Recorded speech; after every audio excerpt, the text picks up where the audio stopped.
Welcome to the Gamblin Gauchos. I'm Rob Bro. He's Kyle Jacobson. He's the legend, friend of the program. I think I was going to look this up. 39th, 29th best player in the Texas Tech football history?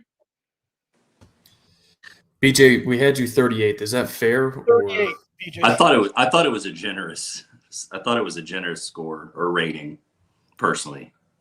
How would you rank yourself? I don't think I would be in the top 50. I don't know, but it's kind of one of those things. It's debatable, right? And it's kind of hard to judge because, what defines that type of list? What are the qualifications? Things of that nature. When I think about my time and just having played 1 year. I'm not saying it's a disqualifier, but it was a pretty good year, so I guess that helps. But yeah, I don't know. I can tell you what the criteria were if you're interested. Sure, let's hear it. All right, I'll try to rattle it off as best I can. It was contribution to team success, longevity, stats, accolades, singularity, moments of peak greatness, professional career. I might be missing one, but that's pretty much it. So, yes, you were, knocked a couple points because of longevity, which isn't your fault. But, if you had 2-3 seasons like you had in 03, different conversation. And then, era played in. So, in 1936, if you ran for 850 yards, you're an all-star. Today, if you do that, you're just a guy. So tried to consider some of that. But yeah, you got really high marks in moments of peak greatness, singularity. You set records that weren't touched, like school records that still stand. And then I think FBS records that weren't touched till Joe Burrow, Bailey Zappi. So, it's a crapshoot. It's an art more than a science. Mostly the fans have been pretty agreeable wherever we rank people, and we did put a lot of thought into it. Every now and then, though, they say this guy's too high, this guy's too low. When we posted yours, though, it was definitely more erring on the side of fans saying y'all underrated and we should have been even higher. Yeah. Well, it's good to hear. I mean, I can tell with that thoughtful, thorough answer, you took a lot of pride into this ranking system. So, yeah. That's why it triggers me when some guy on Twitter is just like, "Oh, y'all got this wrong." It's like, I promise you, I put more thought into this than you have. So we may still have a different opinion, which is fine. But I'm not just like some idiot who thought of this in 3 seconds. Like, oh yeah, 38 sounds about right. Yeah, well, it'll be interesting to see how this top 10 shakes out. I think, what are you at right now? Harold was 6 today. Oh, that was today. Okay. Yeah. All right. Let's see how this top 5 shakes out. So you got at least one teammate in the top 5.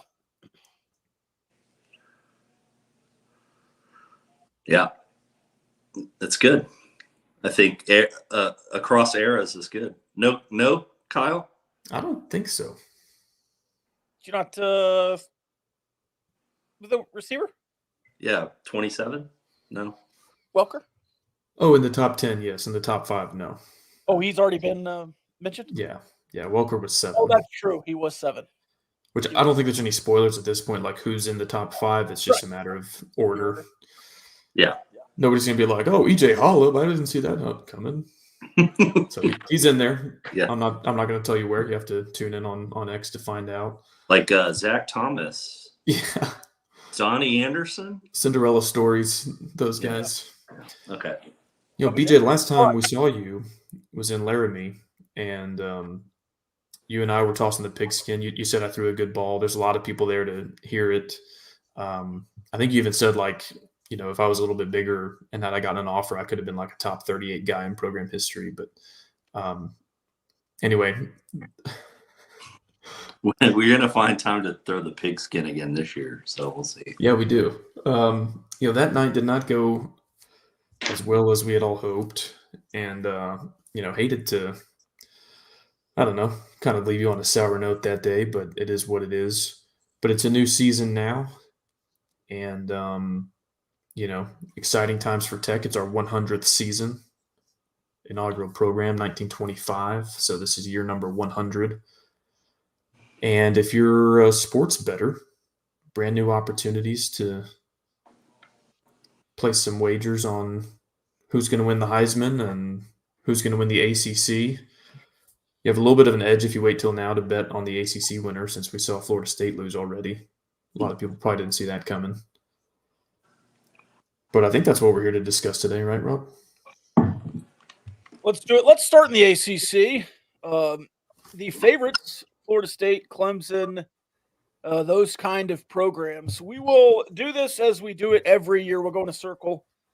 BJ, we'll start with you in the ACC. Let's get a champion pick here. All right.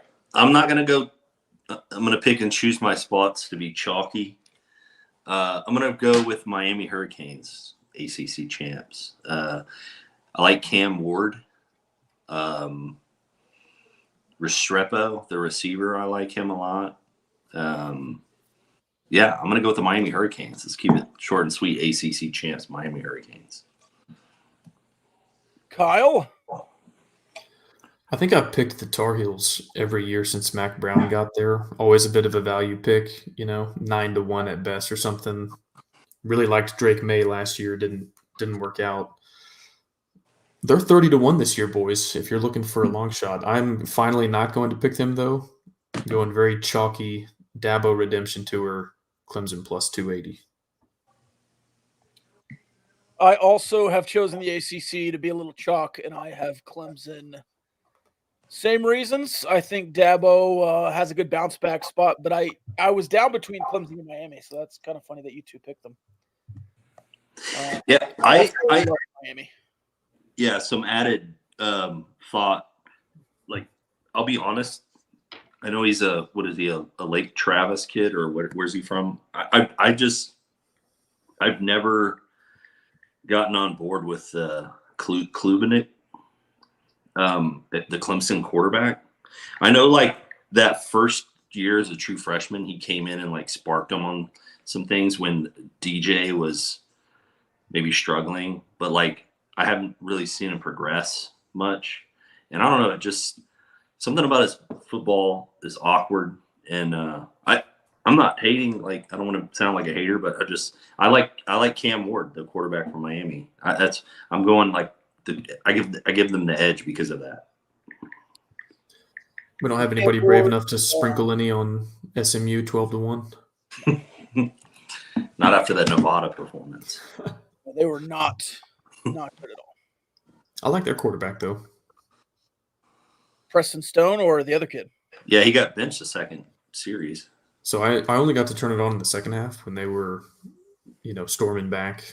He had some good throws in that portion of the game. That tight end is a stud. Yeah. Tight end is a stud. Tight end's a beast. That's pretty much all they had last night, though. Yeah. Of course, you know about those Mountain West teams on the road. That was your first game. They were 30-point favorites. All right, let's move on here. Let's go to the Big Ten.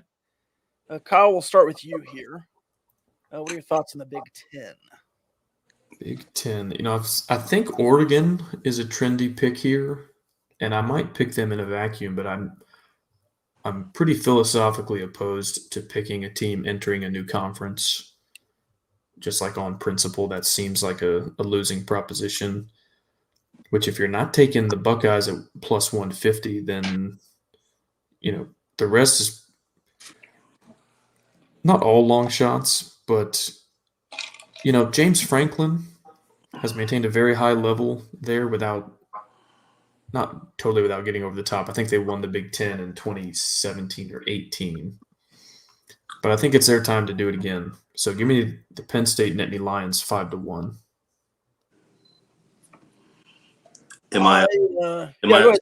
Is the circle clockwise? Is that what we're doing here? Yeah, we can do that. So I'm gonna go with Ohio State here. This is one I'm gonna stick with the chalk. Will Howard, I think they announced he was going to be the starter coming over from Kansas State. I think he's serviceable. I've never been really, really high on him. I think he's like kind of a poor man's dual threat quarterback, kind of does both, but not either one like really well. But yeah, just too much talent, I think, around him. And yeah, I'm going to go with the Buckeyes. Hey, Rob, quick scheduling note on Penn State. They do go on the road to USC, but I think the perception around Lincoln Riley's program right now is that maybe they're not all that great. On the road at Wisconsin, that's not going to be easy. But besides that, they get Ohio State at home. They get Washington at home. They avoid Michigan. They avoid Oregon. So I'm liking the schedule. Like basically, if they can take care of Ohio State at home, I think they've got a pretty clear path to the Big Ten title game.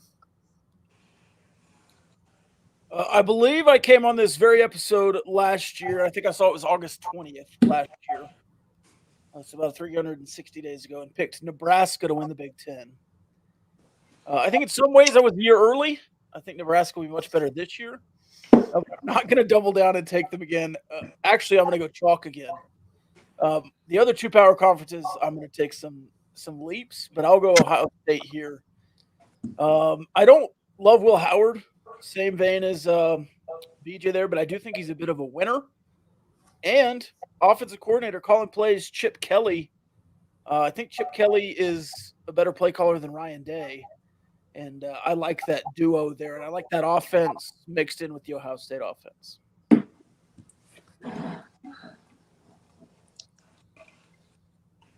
I agree. I already said that. So. All right. So let's go to the SEC. And I will take the first pick here and go off the board of the favorites and take Ole Miss. Even though they're ranked highly, they're not in the top 4 there in the SEC favorites. I'll take Ole Miss as a bit of a long shot. Do I trust Lane Kiffin? No, not really. But I like what they have and what they can do offensively. And I will take them to win the SEC in this kind of open landscape SEC view. You know, Hugh Freeze and the Auburn Tigers are sitting right around 60-1 or 65-1. I think you're wasting your money if you make that pick. Give me the Georgia Bulldogs. I agree. Until somebody shows me they can beat Kirby Smart and the Georgia Bulldogs, they've got a returning quarterback back. Alabama, I know Saban's gone, Milroe's back. But yeah, I mean, I'm not picking against the Georgia Bulldogs until somebody can beat them, and we haven't seen that anybody can. So Georgia. If I'm actually betting dollars, I'm betting dollars on Georgia. BJ, I want your thoughts on Quinn Ewers at Texas. I think kind of some mixed opinions about how good he is, both from like an NFL draft prospect standpoint and going into this season. But he loses maybe 3rd or 4th round tight end, 2 first-round receivers, a legit running back.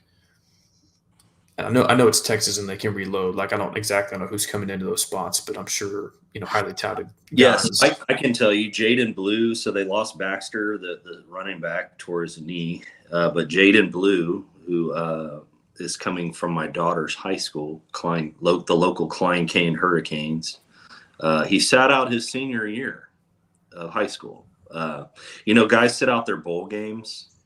It's like a big trend now. Guys sit out bowl games to prep for the NFL draft.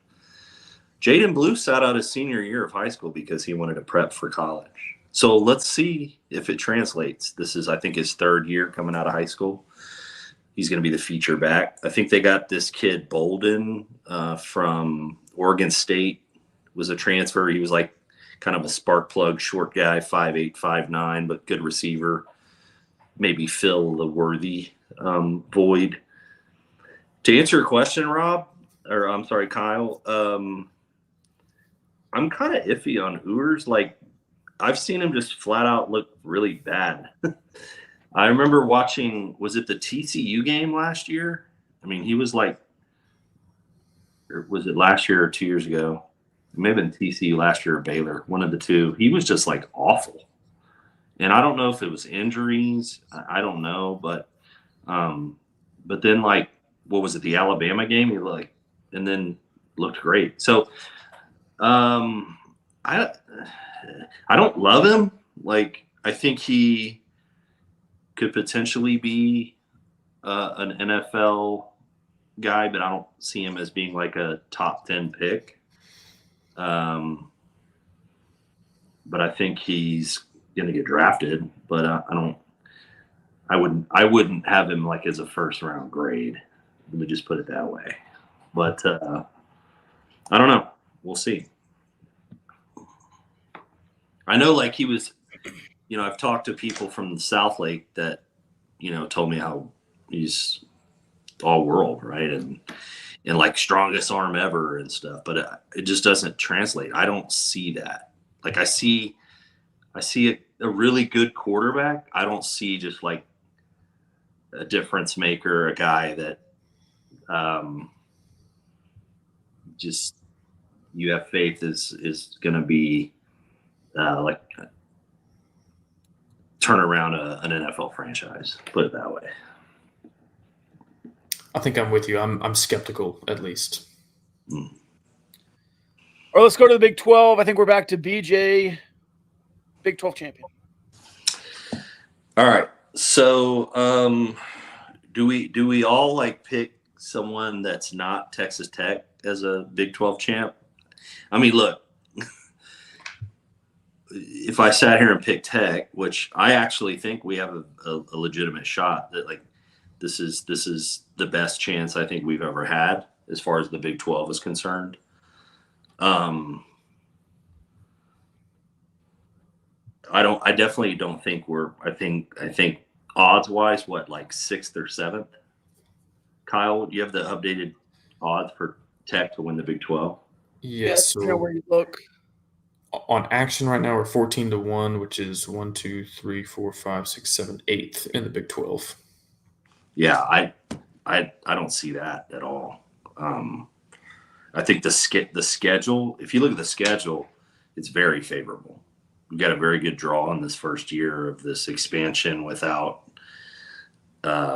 Texas and OU. I think that you don't play Utah. What are the toughest games? Maybe on the road against Arizona. Road against Arizona, road against Iowa State. Road against Iowa State. Oklahoma State. No K-State, who's a trendy pick. So, like, I think Utah and K-State, right, do they have the best odds as far as winning the conference currently? Yep. Yeah. And you don't play either one. Don't play Kansas. You don't play Kansas. So yeah, I think we've got as good a shot as we've ever had. That being said, my non-homer pick would be Kansas State. That quarterback that like came in and lit us up last year, the long-haired kid, like Avery I'm Johnson. excited to see what he could do. Did he cut his hair off? I don't know, but No, I don't believe. I think he still has it. I mean, they talk about how this kid's like the fastest guy on the field. He certainly was that night. Yeah, he was. So I'll go non-tech pick is going to be K-State, but I like our chances. I'm going to put money on. I'm going to actually bet my own betting dollars on Tech to win the Big 12 this year. Kyle, I believe last season you were much more into the idea that Texas Tech could win the Big 12 than BJ and I, and you kind of talked us into it, which hurt even more when we went to Wyoming. Is that something you're going to do this year as well? I don't know. I do think the race is extremely chaotic, and I'd be lying if I sat here and told you I feel really good about one team or even two teams. Like, You could Right. draw 6 different championship game scenarios for me, and I'd be like, yeah, I could definitely see a path for that. Yeah. So my prediction is Does- not like a And Go does ahead. your what did you call it earlier when you mentioned Oregon was going to a new conference? How did you phrase that, Kyle? I think I said I'm philosophically opposed to that. Are you philosophically opposed to Utah winning the Big 12, being that they're in a new conference? Does A little bit. that same rule apply here? Yeah, I mean, I think they could, Okay. but I think it's going to be hard to like. I don't know their schedule. I don't have it in front of me, but it's going to be hard to like go to Ames, go to Stillwater, go to Manhattan for the first time ever, and like play and win enough of those games. Play coordinators you've never faced before. Whereas, no certainty that Tech beats Iowa State this year, but we've seen Matt Campbell before. We've played in Ames before. We've been up there when it was 0 degrees. I think there's something to be said for that. And I would say it'd go in the opposite direction. If it was us and Kansas State and 2 others joining the Pac-12 in like an alternate reality, I'd be like, yeah, it's probably going to be hard for us to play a couple 9 p.m. kickoffs, in Corvallis or Pullman or wherever. So I think it can be done. That's not my pick. All this to say, my choice is not like a take it to the bank lock of the century. Unless it happens, then I'll say I told you so. But I think there's a team that has been a little bit forgotten about when we're talking about Arizona returning the best quarterback wide receiver duo, Utah, Kansas State, some of the favorites, Iowa State, Matt Campbell. They've been in the Big 12 championship game before. TCU was in the national title game 2 years ago. Tech picked 8th or 9th anywhere you look. They're a dark horse. Oklahoma State returns like 21 starters or something ridiculous like that. They've got a head coach who's obviously done this at a high level in this conference for a really long time. And then you've got Country Roads Take Me Home, West Virginia, and my favorite player in the entire conference that doesn't wear the scarlet and black, Garrett Green. They won 9 games last year. Are they ready to take the next step?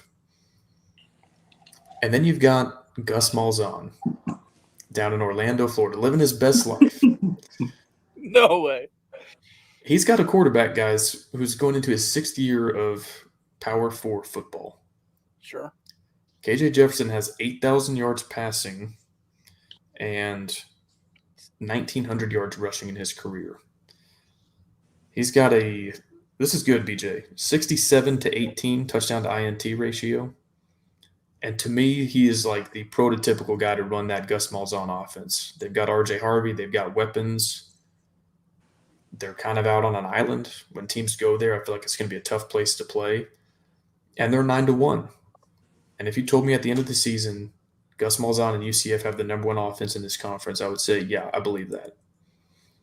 And so I'm taking the UCF Knights at 9-1 to win the conference. I don't feel great about it.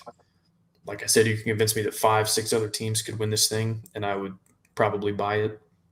But that's my pick. A little bit under the radar, off the grid, but I can see a scenario where that happens. Rob, does Kyle have you wanting to run to the window to bet UCF after that? No, he doesn't. I know Mike is loving that in the chat. I believe Mike is a UCF guy. KJ Jefferson, I mean, I think he played 4 years at Arkansas. That's 2000. He's the math there is electric as you're making it out to be. He's fine. Oh, I'm sorry. Are there a bunch of other quarterbacks in the Big 12 that are like 8,000 passing yards, 2,000 rushing yards? No. With a 3.5 to 1 touchdown to INT ratio? What are we doing here? He might be the only one. He also didn't win a lot of games at Arkansas. I don't know it's the SEC, but it wasn't like his offensive prowess was making Arkansas better. He was just kind of upset. 2 seasons with a 165 quarterback rating. I don't think he was the problem at Arkansas. And again, the Gus Malzahn offense, perfect for his skill set. Hey, Malzahn, they've got some wide receivers. They have 2 1,000-yard rushers from last year, one from Tulsa, one RJ Harvey. I don't hate the pick. I think UCF is a fine pick. They also got a bunch of guys in the transfer portal. They restacked the defense. They have Josiah Pierre. Yeah, KJ Jefferson is a giant man. Look, I think UCF is a fine pick. They're 3rd in the betting odds. I think that's something to be said. Their last game of the season, they host Utah. in Orlando. I think there's going to be something on the line that game for sure in terms of Big 12 title implications. If not for my pick, definitely for Utah. We'll see what happens. I think they're fourth behind Utah, K-State, and Oklahoma State in the betting odds. So I was looking, I'm just on Vegas Insider, and they kind of have a compiled list. So out of these, I think 8 books, their compiled number is higher than Oklahoma State's even, which it doesn't make sense mathematically, but that's what it says. Oklahoma State should be better odds than UCF, though. I think the counterpoint to them like being on an island, I think is that it's also kind of a rough travel. Like the advantage that you're thinking they're going to have at home being over there, I think it kind of goes the flip side on the road. But I don't think their schedule on the road is all that tough. I think they're probably their toughest game, it looks like, is at Iowa State. Yeah, but that's in mid-October, and then one of their other away games is at West Virginia, so they're staying in the same time zone. Yeah, and they go to Arizona State.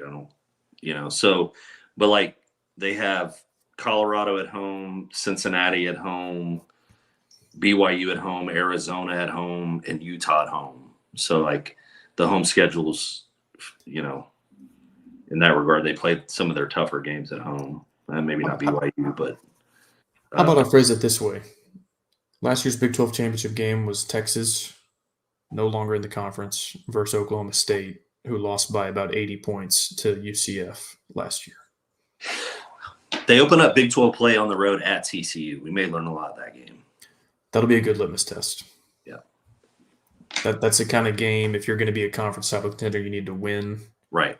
But a decent team could lose that game. But that's kind of – I think those are the types of games where those margins come into play and separate the men from the boys. Right. Agreed.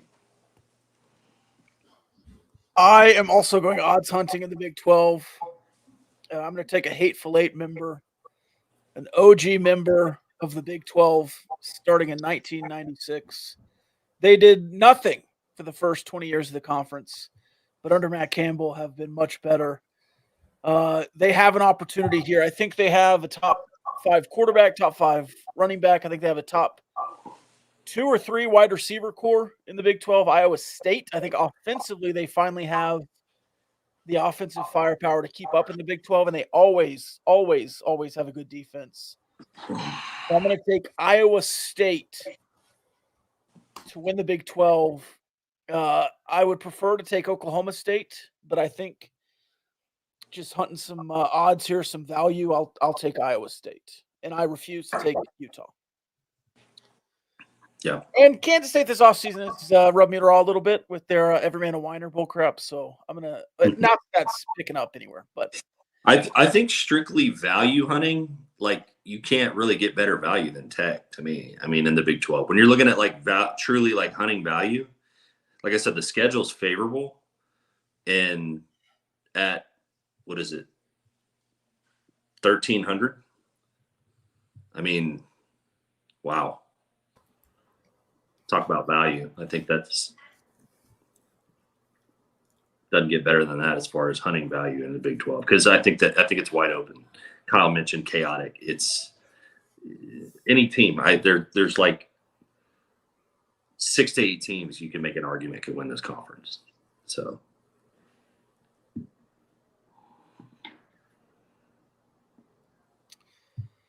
All right, let's do some Heisman Trophy candidates.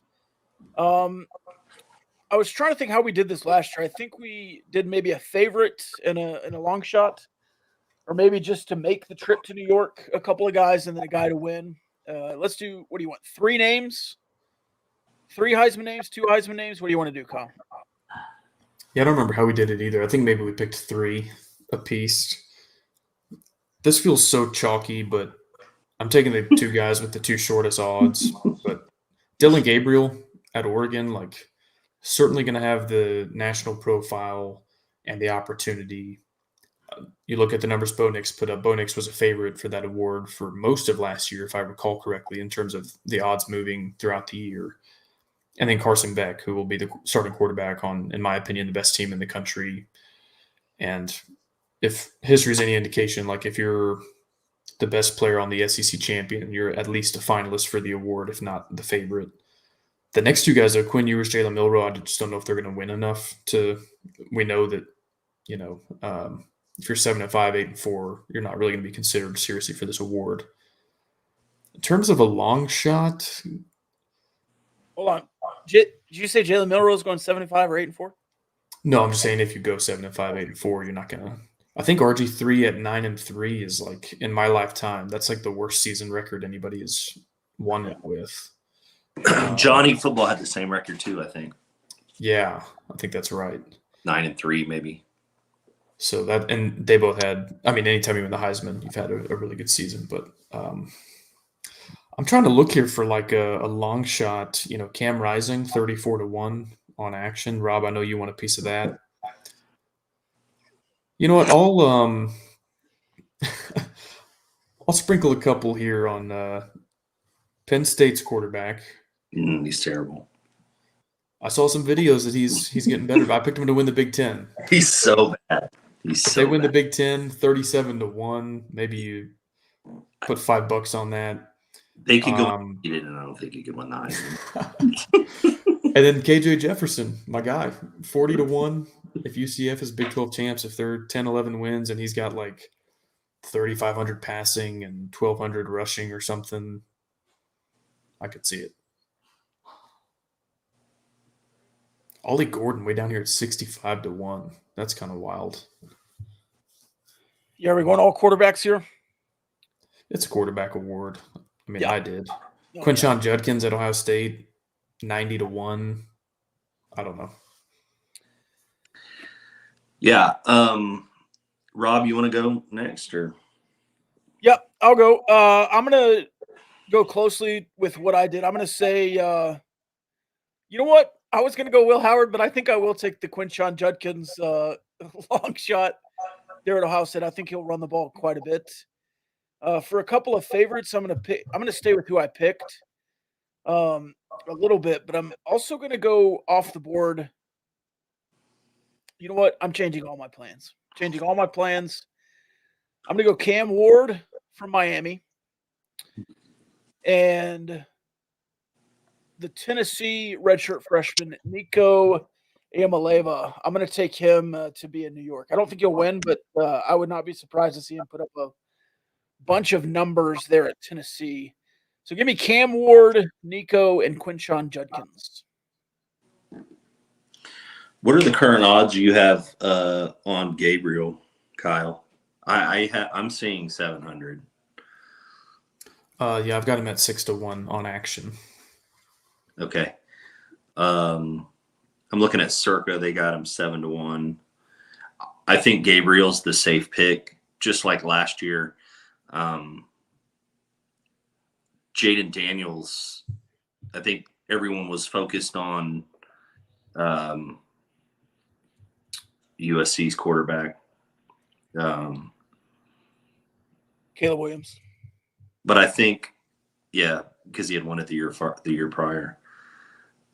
My thought process is you find a team that you think, when you're looking at long shots, and I'll walk you through my pick last year, which looked really good, like with 2 to 3 weeks left in the season. Like he was a favorite, and Jaden Daniels ended up pulling away. But I had sprinkled on a long shot last year. If you pull up our conversation, it was J.J. McCarthy. And my thought process was a quarterback from a playoff team that could go undefeated, and it like set up perfect. And then he had like a couple of bad games, I think, toward the end, and statistically anyway. And Jaden Daniels was like unbelievable statistically. But like, I think with 2 or 3 weeks left in the season, JJ McCarthy was like a favorite. So in saying that, I think you're safe with, you put $100 on Dylan Gabriel to win 700.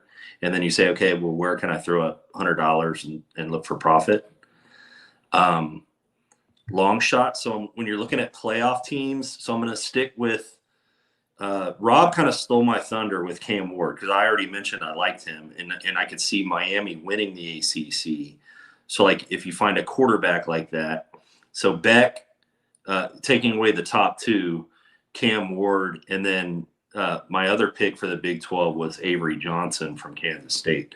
So, like, if Kansas State, goes 10-2 or something and wins the Big 12 and makes the playoffs, and he does like some electrifying stuff statistically, running the ball and throwing the ball, could be a good long shot pick. So I think he's like 30-1. An interesting tidbit. I don't really know if this means anything or not. Probably not. Baron Morton, at least according to Action, 100-1. Tyler Shuck right behind him, 120-1. And Donovan Smith at Houston, 150-1. I couldn't even find odds on Taj Brooks. Yeah, I don't see Taj on here now that you say that. Which is interesting. I mean, that just shows you how it's a quarterback award. I mean, you talk about a guy returning that had those type of numbers run the ball, you'd think at least you could find odds on him, right? But BJ, did you get any Heisman votes back in 03? I got votes. I finished in the top 10. I don't remember number-wise but yeah. All right, I just pulled it up. So Jason White, he won a pretty close one with Larry Fitzgerald. And Eli was third. Chris Perry from Michigan, fourth. I'll be honest, I don't know who that is. Darren Sproles, fifth. Matt Leinart, sixth. Phillip Rivers, seventh. That's crazy, dude. You played 3 of the top 7 Heisman vote getters that year? 4 of them. 3 were quarterbacks plus Darren Sproles. That's wild. Mike Williams at USC was 8th. Ben Worthlessberger from Miami of Ohio, 9th.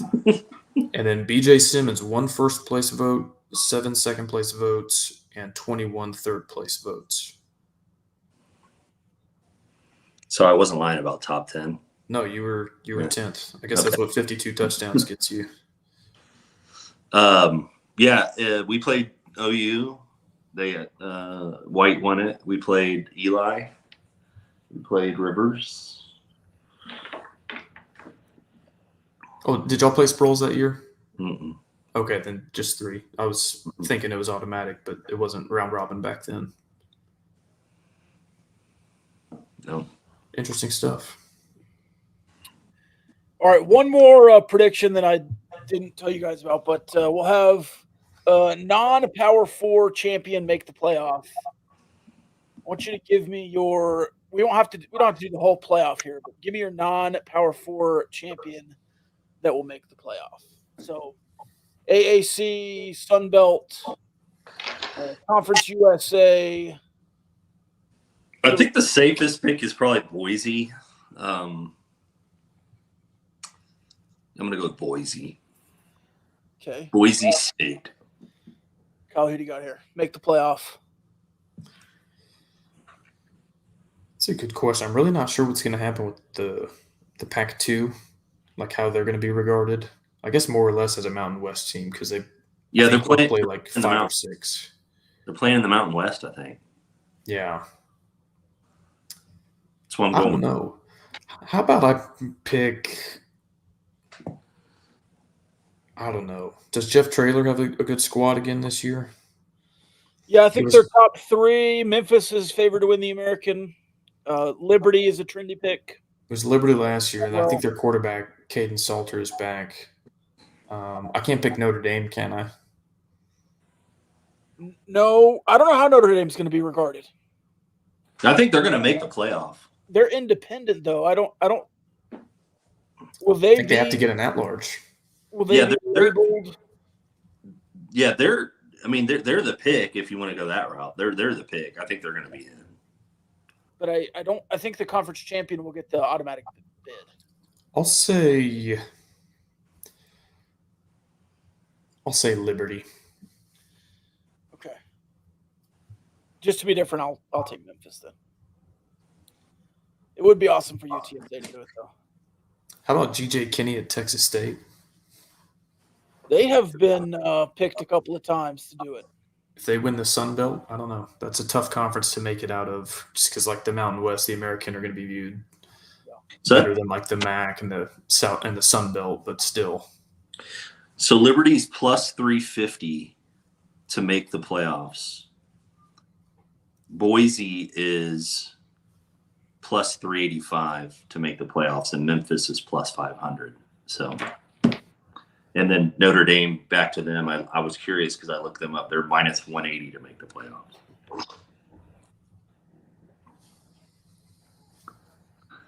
There you go.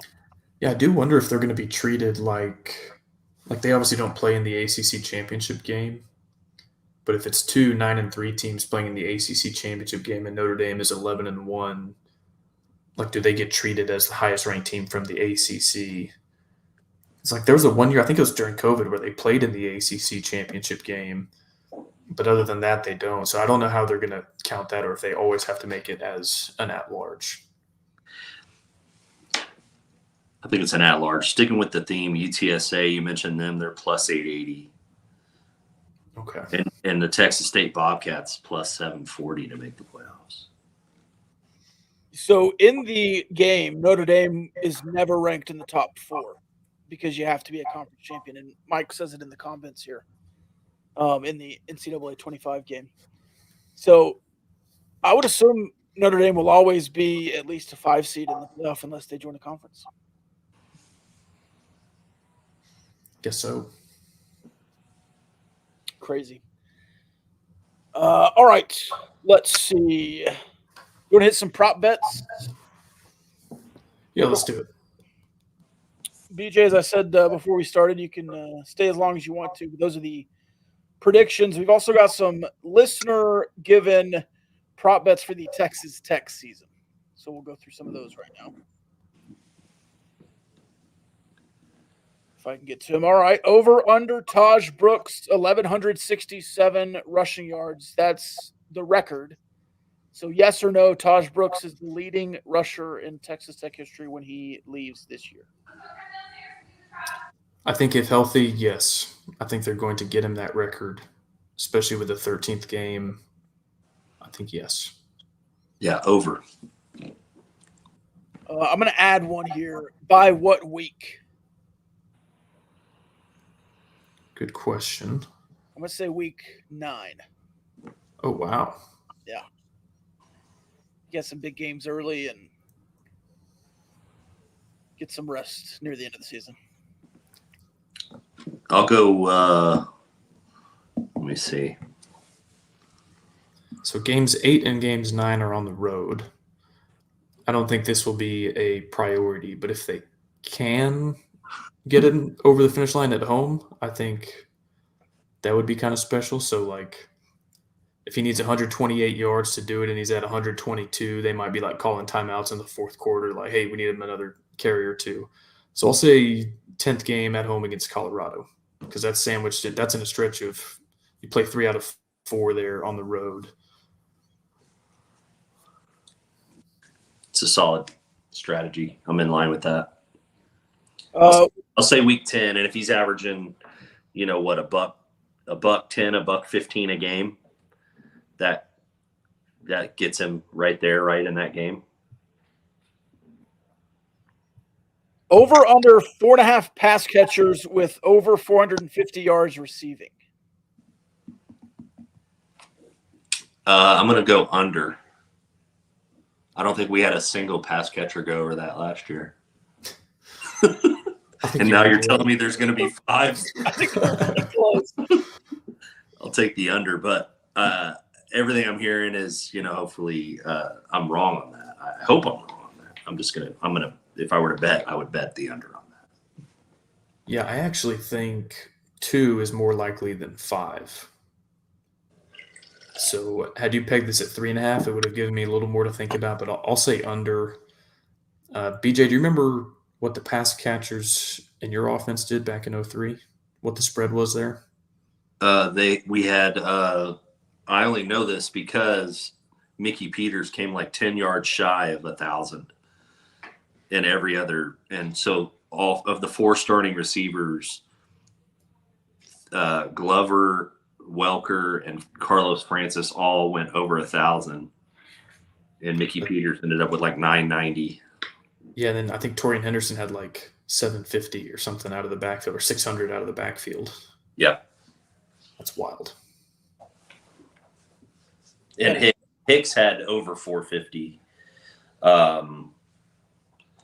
So yeah, now you're telling me there's going to be 5. I mean, so that's 5. That was 6. Yeah, I think under 4.5 is a safe bet. Yeah, so last year it was Xavier White at 550, Duran Bradley at 430, Coy Aiken 416, Miles Price 410, Jordan Brown 250. That's the top 5. Right. So I said 0. I think it's actually there was 1. Yeah. Close enough. It was clearly the most disappointing position group on the team last year. Yes. By far. Yeah, agreed. When you're talking about 550 was your top guy at Xavier White. I mean, Bradley had 4 something. What did full Joni was supposed to be like, the guy everybody was talking about before the season, how great he was going to be. Fungi, yeah. Yeah, I mean, come on. And then, that position group they were terrible. It's kind of been that way, unfortunately, for a few years now. Like your leading receiver, I think since Ezukama left, is like hovering around that 550 mark, each of the last 3 years. So I would love to see us get some juice back in that room. And maybe you don't have 4. Everything I'm hearing is that we will with, Josh Kelly and what is it, Douglas, the kid from Florida. I mean, yeah. I hope so. I really hope so. I would take like one 1,000-yard guy, and then a couple 650s, and then whoever else contributes beyond that, great. But we haven't really been anywhere close to that since Easy left. No, and I think Anton Wesley maybe is your last 1,000-yard receiver. I think so. 2018. Yeah, we got used to having a guy like that, or Kiki QT, and then of course way further back, in the early Mike Leach days, always had a 1,000-yard guy at least, and that was a luxury. But we got used to it, and now that we don't have it, it's kind of like, dang, we could really use some of that. Over under 2.5 Big 12 coaches who are fired for lack of winning this season.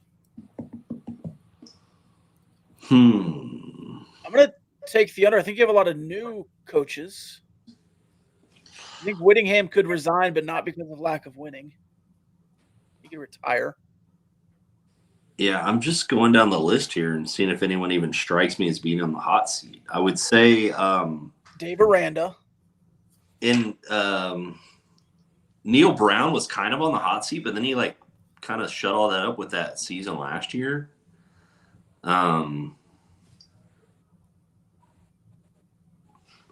I think Arizona just got a new coach. The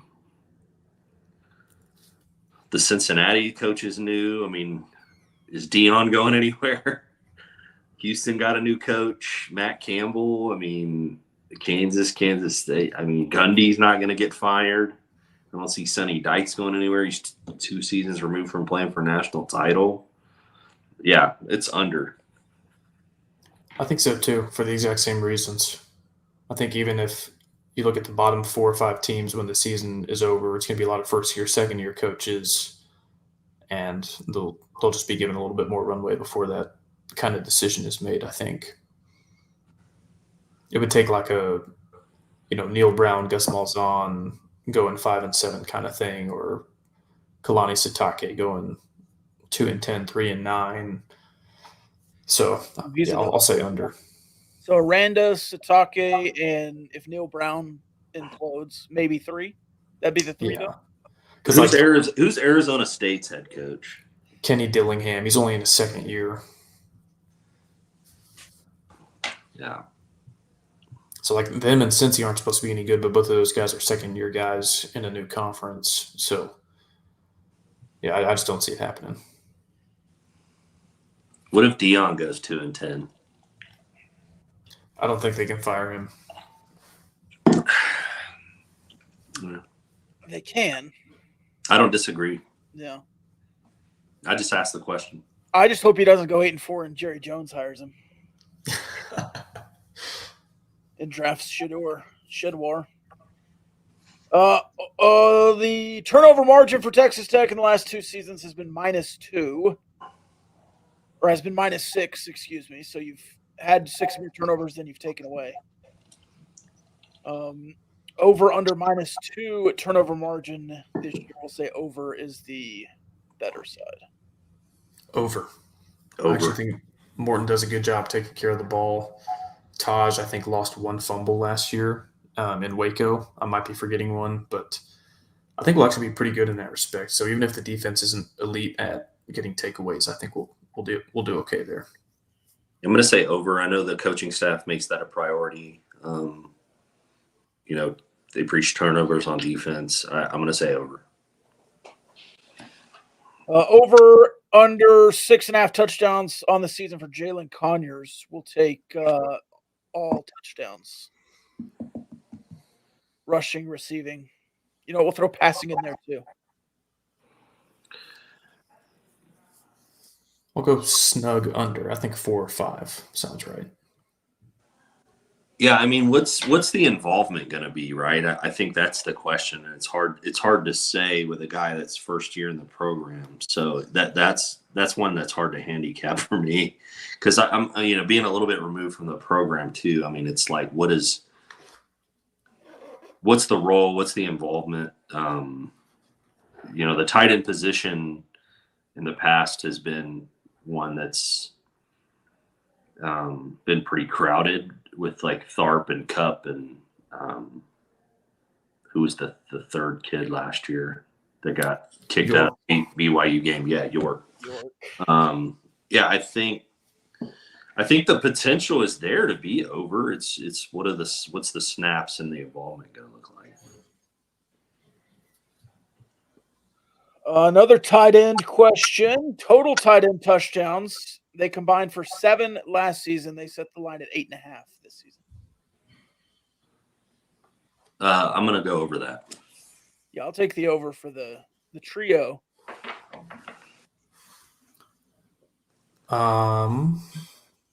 Yeah, I'll say over. Why not? I'm expecting the offense as a whole to look a little bit different than it did last year. I don't see Taj Brooks having the same type of season he had last year. I think the running game became a priority due to just the nature of the offense, the injuries at quarterback, and I think that we're going to be a little bit more pass heavy this year than last. I think you're going to see. I'm not telling you that we're going to see Bailey Zappi Kitley at Western Kentucky, but yeah. So that being said, I'll take the over on that. Team sacks 27 was the total last year, more or less. I might take a snug less this year. I don't see the electric pass rusher. I mean, Isaac Smith is kind of the guy. Harvey Dyson was named the starter today. Adedire, those inside tackles. I don't know. Maybe a snug under. Under. I'll go over just to be different. Certainly hope it's over. But yeah, this feels like a wild card, like you said, Rob. Both of those starters that they listed at the edge spots are not who I thought they would be. I think Jalen Hutchings was a pretty good pass rusher from the inside last year. He's gone. So this is a bit of a wild card. If they go over, I think it'll actually be over by a pretty good amount. So, but yeah, I could see you going under as well because there's not a lot of skins on the wall there. Micah Hudson under 336 receiving yards, over under. Over. I think they're going to force feed it to him a little bit. Yeah, especially like you look at games like ACU early on, North Tech. I'm not saying North Texas. I think his involvement early is going to be. Kyle says force fed. I think Yeah, I think that's an over. Not listed on the opening 2 deep.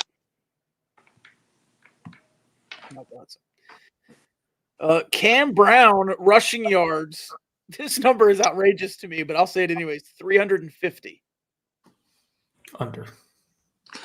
I hope it's under because the only way it's over is if there's an injury to the starter, and so I'm going to say under. Actually, I don't want to act like I know what I'm talking about. He could get there without an injury to the starter. I mean, everything I hear is, this guy's the fastest guy in the field. So, I mean, there could be some situational stuff where, or maybe not even situational, could be even more than situational, where, he's heavily involved in the offense. I don't know. We'll see. Did our backup running back even have 350 yards last year? I doubt it. Here, I still have the stats up. Valdez. Rushing. Nope. Valdez had 286. 52 attempts. Yeah, I don't know. That seems steep to me. And if it's situational, it's going to be running in the red zone, I think. And it doesn't provide a lot of, he's not going to break off an 80-yard run to skew those numbers. I don't see that happening. Speaking of quarterback injuries, Morton, 8.5 games, over under. Over. Over. He's got his bad injury luck out of the way. He's going to start all 15 or 16 games this year. Washington State, Arizona, Iowa State, Oklahoma State, over under 2.5 road wins. I guess there's one more. TCU.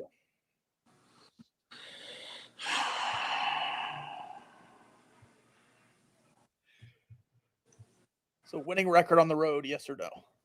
I'm going to say Washington State is a win. I'm going to say TCU is a win. If you beat Oklahoma State or Iowa State and win one of those 2 games, then you're over. So let's hope that happens, and I'm going to say over. Over. I think too much has been made of our road struggles. I think a lot of those losses were, I don't want to say justifiable, but not the same kinds of games that you have on the schedule this year. You can certainly draw a parallel between Laramie and Pullman, but a lot of those other road losses were like top 15, Big 12 champion, college football playoff type squads, and it's just not the case this year. Over under 7.5 different Texas Tech receivers with a catch in week 1 against ACU. Over. Over. Yeah, there's going to be some guy we've never heard of catch a pass against ACU, hopefully, in the fourth quarter. Yeah. I think Kirby Hocutt's kid will get a pass. Plus, hopefully every other wide receiver on the roster. Hayden Wigington. Hayden Wigington. The trio of freshmen that didn't play in last year's bowl game, they'll all get some. Yeah, Kelly's going to have a catch. Hudson's going to have a catch. Conyers is going to have a catch. Brooks is going to have a catch. Valdez is going to have a catch. Douglas is going to have a catch. Jordan Brown. Brown's going to have a catch. Tharp's going to have a catch. And then you're going to have 5 other backups and third stringers that are going to have catches in the fourth quarter. Yeah. Over under 1.5 Texas Tech quarterbacks on the field at the same time during a meaningful snap this season. I'm gonna take the over. I think there's a formation with Cam Brown at tight end, shifting the quarterback before the snap and doing some business there. That's a safe bet, I think, over. I'm going to manifest an under on this one. Over under 62.5 overall season average PFF grade for starting left tackles. Oh, you're the PFF guy. Sorry, can you give me the number again? 62.5. Over.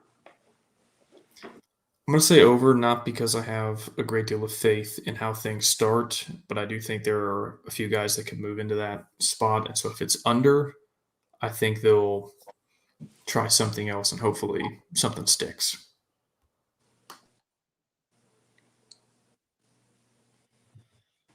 All right, those are the prop bets. I've got one more question for you. I wanted your thoughts on this, BJ. A gentleman named Daryl Doucette this week from Team USA Flag Football said that he would be better at flag football than Patrick Mahomes because of his IQ in the game. And I said on the radio that was complete BS, that if you're a quarterback in the NFL, you can play flag football fine. And I was getting a lot of pushback that it's a different game and a different attitude, and you're asked to do different things, and those rushers are coming in different ways. As a quarterback who played high-level quarterback, is there any truth to Daryl Doucette being a better flag football quarterback than Patrick Mahomes would be? No. First off, flag football, to be clear, I've played flag football. I've played 7-on-7, which is the same thing. It's easier as a quarterback. It's easier, okay, than playing like Patrick Mahomes, who's the best quarterback in the world and could be the best ever to play the game in 10 years from now. Like, for him to go play flag football, it would be even easier. So like the IQ thing to me doesn't pass the test, because what IQ? It's not like football IQ for flag football is abnormally hard. So you don't have to call any protections, read any blitzes. No, I think if he made an argument that like he's the better flag football player for some other reason, I could buy it. But the scrambling or that one doesn't sell me now. Yeah, it doesn't. I still don't know if I would buy it if this were the case, but if it were like a Colt Brennan, Case Keenum, like college all-star type guy that maybe is a little bit undersized, or like his game just doesn't quite translate to the NFL, saying like, hey, it's a different sport. Yeah, there's no linemen in front of you. There's not like bodies you're having to look over and like just deliver the ball. Like great point. I mean, Kyle. But some guy he's basically me saying like, oh yeah, like Patrick Mahomes can't do what I do. Like it's ridiculous. I've seen some clips and he throws some dimes. Like I'm like, he's got weird mechanics. I saw one throw. I was like, what was that? Like, you telling me Pat can't make that throw? Well, like if you're telling me him, squatting mid-run and doing the jukes and him running, 30 yards for a touchdown is something Patrick can't do. All right, no, Patrick probably can't crab walk at full speed, run and dipping tackles, but anything else in the game, like the concepts, like you're running a sail concept, or you've got the double outs, the double ins, the double slants, whatever you're doing, it's not like high level developing reads that you're having to do in flag football. You're just throwing it to the open guy. And also it was a full conversation of NFL versus flag football guys. And the guy I was talking to was like, no, it's, different athletes. It's a bunch of, 5'7" burners out there. I watched some of the highlights there for Team USA and flag football world. And it was like 6'2", 230 big guys outrunning deep routes. And it's like, you're telling me DK Metcalf can't do this? Like he would dot everyone out there, and Randy Moss, every single defender from Italy in the Olympics. Like, what are we doing? An NFL team would beat the flag football team. We've had a lot of fun talking about like these petty Mahomes disrespectful moments. I really hope he holds on to this for like 4 years, and then when flag football is an Olympic sport, like you're saying, like after he's thrown to DK Metcalf, CeeDee Lamb, Tyreek Hill. I mean, we're beating Germany like 65-0. They'll be like, Pat will take the mic and be like, "Yeah, they said my game wouldn't translate to the flag football level." But then the guys would just say we would have done that too. Like the only way to really settle this is on the field. Like they should make that this year's Pro Bowl. Guys, get a team together. They should go out and play this Team USA team. I mean, yes. Have like the NFC and AFC All-Stars play these guys, whoever they are. He televised it the week before. Yeah, like winner gets to represent the USA in the Olympics, right? Like make it the whole week. Let them play 3 out of 5. Yeah, let's do it. I wonder if the other positions think that too. Like if you ask his teammates who are like DBs or like, yeah, I would totally lock up Tyreek Hill in flag football because it's a different game. So I watched an interview with 3 guys. One of them was Jadion High, who played at Texas Tech. He's on Team USA now as a wide receiver. And they were kind of like, okay, yeah, like, all right, buddy. And then it also seemed like they kind of agreed with him. I don't know. I mean, give me the NFL guys. That's all I'm saying. They're best at their sport. All love to JD High, but like if it's him or DK Metcalf, I'm taking DK Metcalf. Well, look, like isn't the so let's make an analogy, right? The USA dominated. Well, the women got pushed in that title game against France, but the men's and women's basketball teams dominated the Olympics. But the 3-on-3, which like we're gonna equate to like the flag football of football, like if we're gonna make an analogy, they had like they had like Pistol Pete's son out Jimmer there. Fredette. Yeah. Like, Jimmer Fredette. Jimmer Fredette. Who's the dude that was shooting free throws underhand like his dad? Yeah, it was Barry. Yeah, Rick Barry. Barry's Yeah, son. Grant Barry. Like grandson, I don't know. And they were getting cooked. And then the girls got cooked. Like who's the one from LSU that just got cooked by Haley Van Lith? Yeah, Haley Van Lith. She was on it. And like, so my point is, like, when you don't have your best players, like, you think LeBron and like, you know, Bam Adebayo and Tatum would get cooked in a 3-on-3 game? Like, no. No, put Steph Curry, Kevin Durant, and anyone, and Kyle out there, and they're winning the goal. I could be a facilitator in that offense, no doubt. So I'm going to kind of take that as like in the same regard as this flag football thing. Like, if you don't have your best, and your best are the NFL players, like,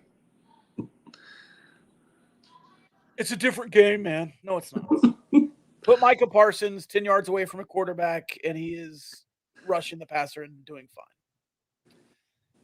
Well, defenders can't grab the flags. Okay. Whatever. All right. That's all we had, unless you want to talk some depth chart there, BJ. I'll leave the depth chart talk to you guys. All right. Thanks for joining us. I guess we usually give people an opportunity to tell people where they can find them, but everybody knows where to find you, BJ. Yeah. Let's talk about so Kyle being the new chamber guy in Allen, Texas. When do you have any Lubbock plans? This year?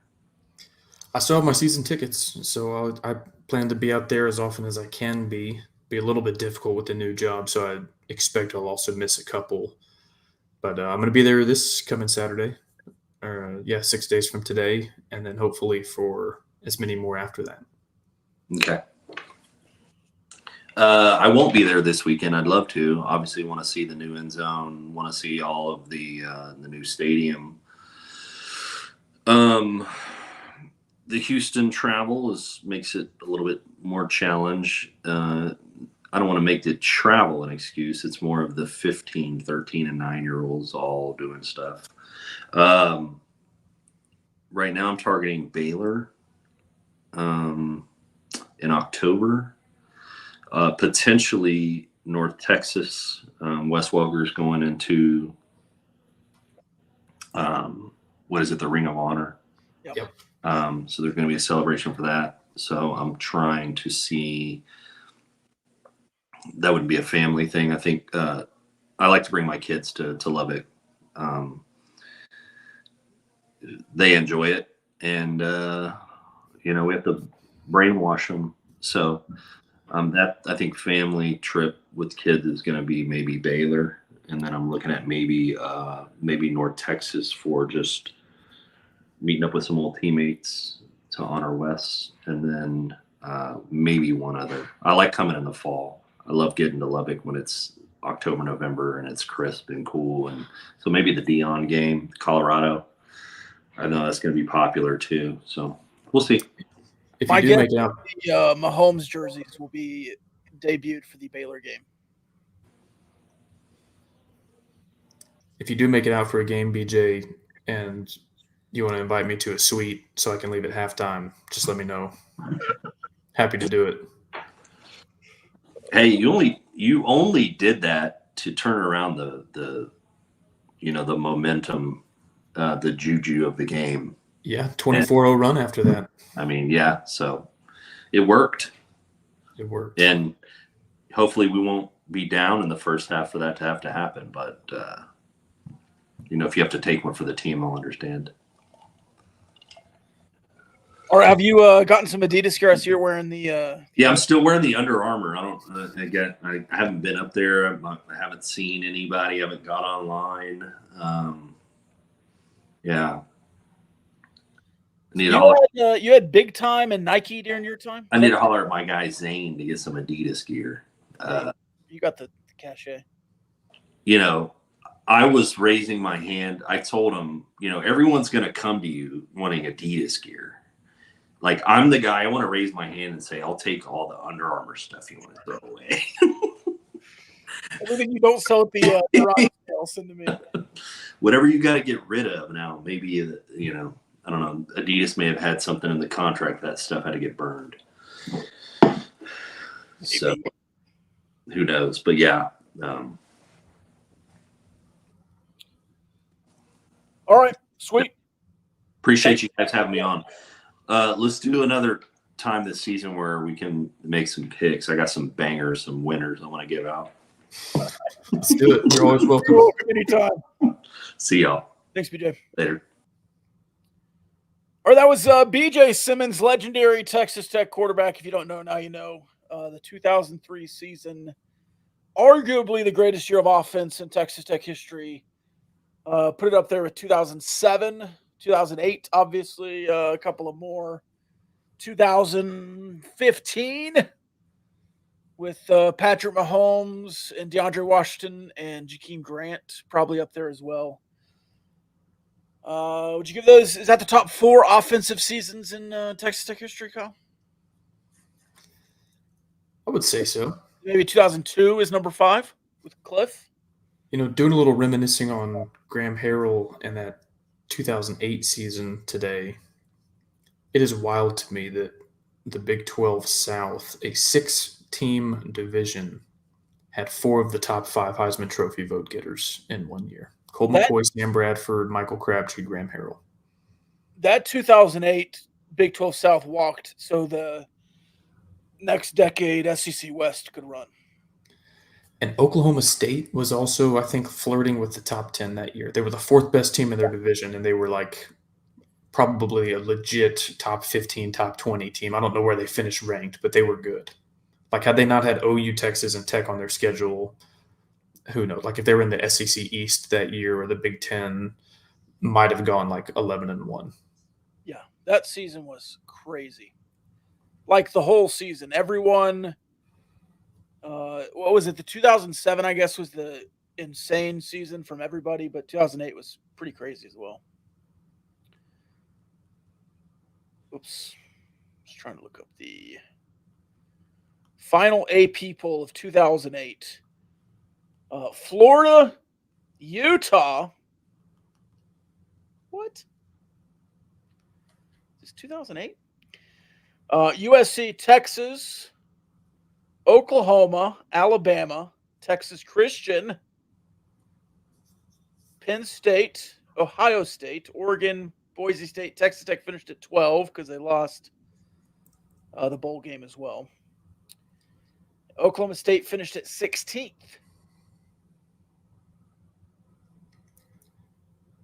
Hey, I was going to start something new for football season on this episode, and I forgot. Yeah. Specifically, supposed to do it at the beginning of the episode. Oh, yes. And now we're an hour 15 in, so I'm going to do it now before even another moment passes. We're going to introduce, because we do a lot of long episodes, and I can imagine our listeners, when they tune in, want to know what the heck we're going to talk about in advance. So we'll do like old school Sports Center style, where we'll have a rundown. It won't be on the screen here.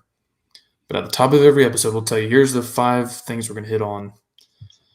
So spoiler alert, this episode, we're going to talk to BJ Symons, do some season props and futures. Going to talk a little maybe Mahomes in Lubbock, UConn to the Big 12, and our Week 1 picks. And every week, this rundown, which we will do way before an hour and 15 minutes, is going to be presented by our friends over at Barnett, Howard, and Williams, who we're happy to announce are back with us for football and basketball season. You know them, you love them, bhwlawfirm.com. They hope you never need them, but they're in your corner if you do. Sometimes you're in a situation in life where you need a good attorney, and they are the best of the best, based in Fort Worth, but they handle cases all across the state of Texas. Barnett, Howard, and Williams Law Firm, bhwlawfirm.com if you want to learn more. Oh, and then the depth chart got released like right before we came on, so we can talk about that as well. Let's do that. Let's talk depth chart. Do you want me to just go through them? Stop me if you hear something you want to talk about. Perfect. Quarterback, Baron Morton, Cam Brown, 1-2. Running back, Taj Brooks, Cameron Valdez, Cameron Dickey. Z receiver, Josh Kelly, Kelby Valson. Y receiver, which is the other outside position, Caleb Douglas, Micah Hudson. So I think Y is actually one of the 2 slot receivers, Y and H. You're right. X is the other outside receiver. So Y, okay, that's interesting. I would have assumed Caleb Douglas would be an outside guy. Yeah, after you get through receiver, I do want to talk about the alignment, because that was one of the only things that kind of not confused me, but maybe I found a little bit intriguing. Dre McCray, Jordan Brown at the H, and then Coy Aiken, Brady Boyd at the X. Yeah, so first things first, that H position, I think, is the one most likely to come off the field when you're playing with a tight end. So that's kind of like a fringe starter, depending on the personnel package. And I think based on what we have at tight end, I don't know if you'll see the H on the field a whole lot. But yeah, I thought Caleb Douglas listed as an outside guy, Josh Kelly an inside guy in the spring. I think certainly their body types, they seem flipped to me. Like Josh Kelly, more about 6 foot, 6'1". Caleb Douglas, I think 6'4", 200 plus. I thought Caleb Douglas was going to be one of the starting outside receivers opposite Coy Aiken, and then Josh Kelly rotating with Micah Hudson at that Y spot.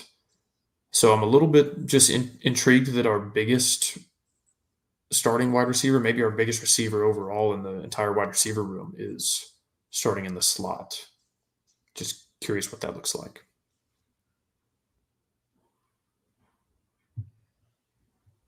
Yeah, that's interesting to me. Tight end, Mason Tharp, Jalen Conyers, or John Carlos Miller. Before we go to tight end, how surprised were you that Micah Hudson not listed as a starter?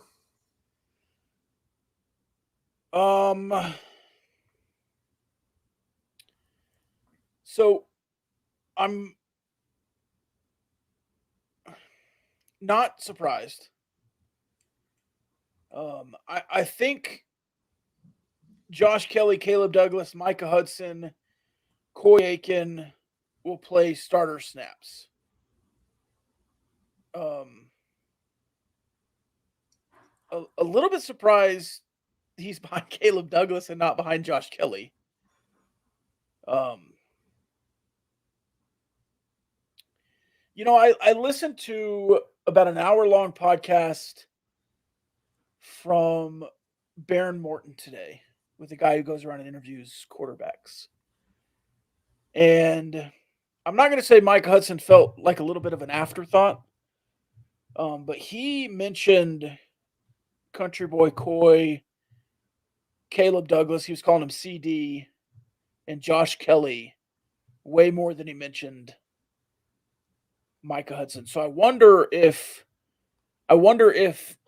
Barron has a pretty good rapport with CD, Caleb Douglas, and obviously Coy Aiken and Josh Kelly. I wonder if those guys, because they played together in the spring. Well, no, Barron Morton didn't play much in the spring. I don't know. It's interesting. I think some fans were surprised. I wasn't, because he's a true freshman who didn't play in the spring. And I think it's important to remember, like, the depth chart in August is not the same as the depth chart in November. If he's as good as advertised, he could play his way into a starting role.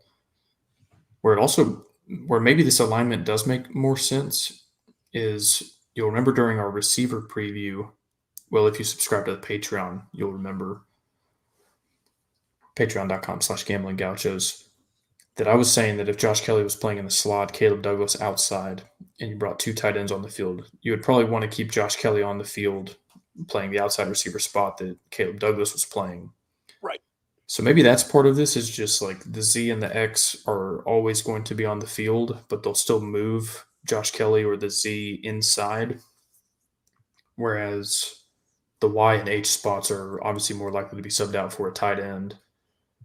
But yeah, I think Micah Hudson, if he's getting reps at that H slot receiver spot, I think he could work his way into the starting lineup there. If he outplays Caleb Douglas, maybe he can work his way up there. But like you said, you can still get, 40, 45 reps in an 80 snap game, even if you're not listed as the starter.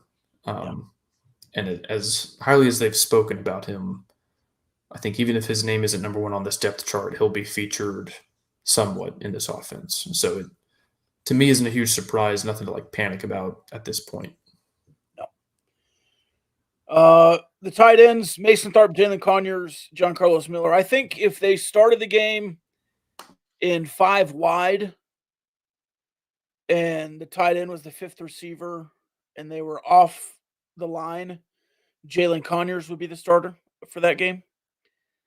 But if they're starting the game in 11 or 12 personnel and you've got an inline tight end, Mason Tharp will start the game.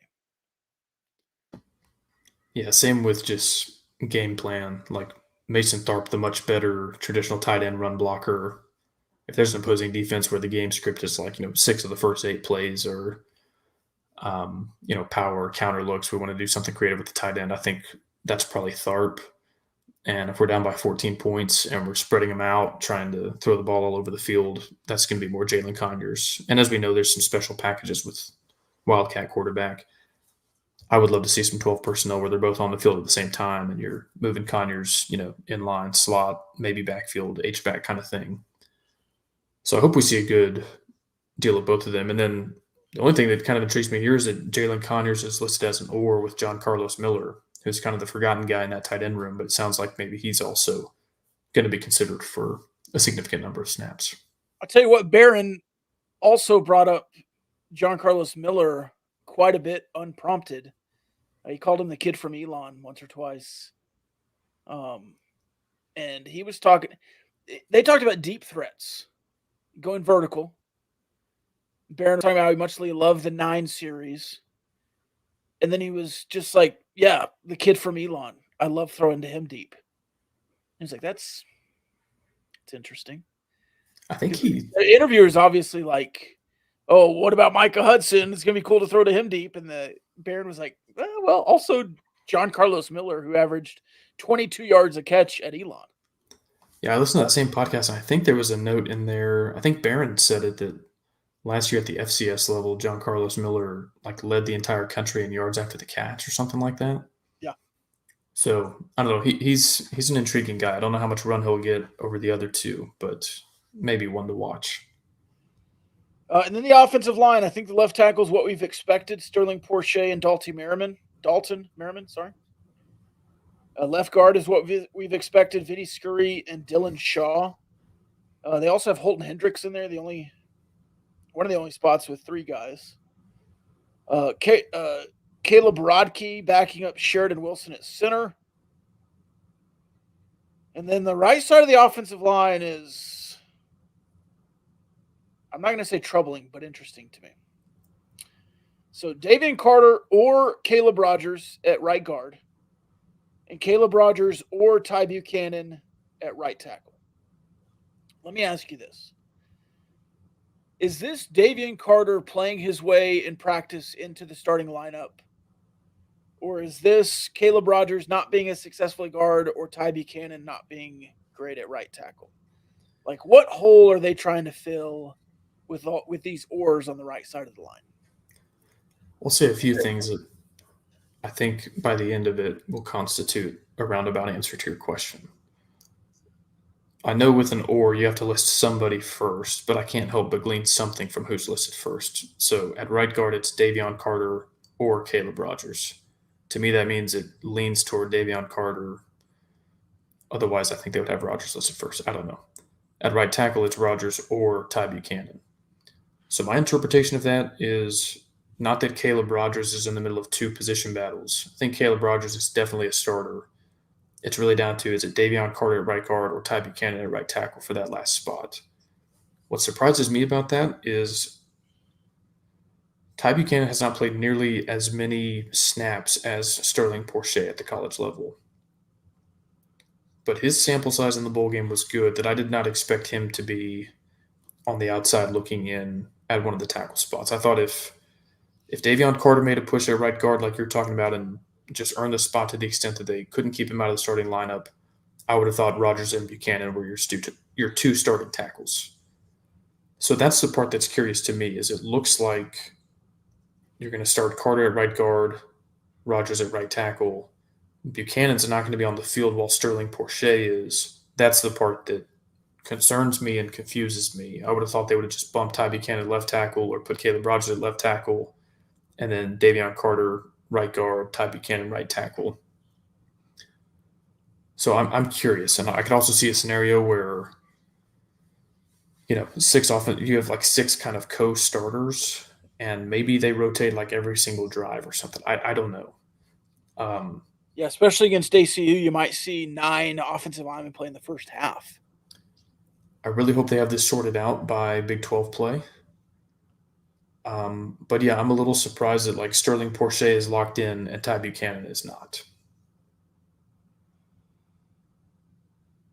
Yeah. And even if it was Porsche or Merriman or Ty Buchanan over there at left tackle. But it doesn't feel like it just does not feel like they've been confident in Ty Buchanan since he's been here. He had the one start against TCU in 22 and then played snaps last year, but I don't think he started the game last year. So it's interesting.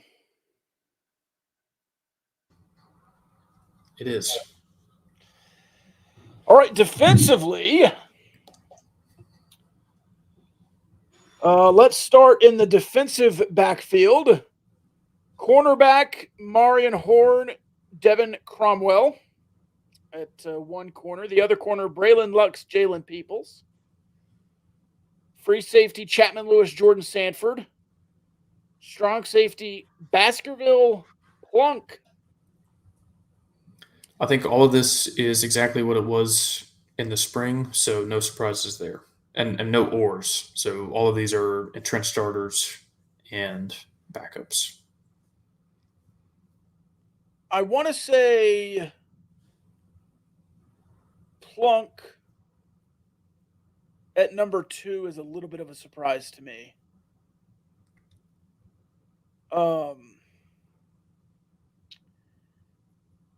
But he was talked about last year in the spring as a guy who would like be on the field a lot and play. And you just didn't see him much last year. He played a lot of special teams. I would love for Plunk from Tascosa to get some run here.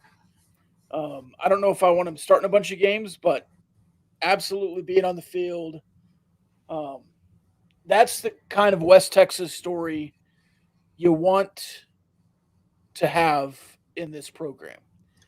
You want all those, borderline 3-star guys to come here, work their butts off, stay at Texas Tech for 4 years, and get an opportunity near the end of their career and just pour into the program at practice for 5 years. That's commendable. Yeah, for those who may not know, Joseph Plunk, you're talking about his high school playing days, triple option quarterback at Amarillo Tascosa. So like he was not a defensive back prospect. He was running for like 5,000 yards as an option quarterback and just a good athlete. And I'm sure when he got here, it was like special teams, and then they find a spot for him on offense or defense. And you're right, like that's a storybook kind of deal that you go from walk-on quarterback to in the 2 deep at safety, especially if you can like light somebody up from back there or something. It'd be pretty cool. And like you're saying, would just fit the West Texas ethos to a T. I will say, though, I do think we have a lot of positional versatility. I could be misremembering, but I feel like they've talked about Brennan Jordan, who we're about to talk about at Star. Like he could play one of the deep safety spots. I think Devin Cromwell, a guy that could play corner or safety.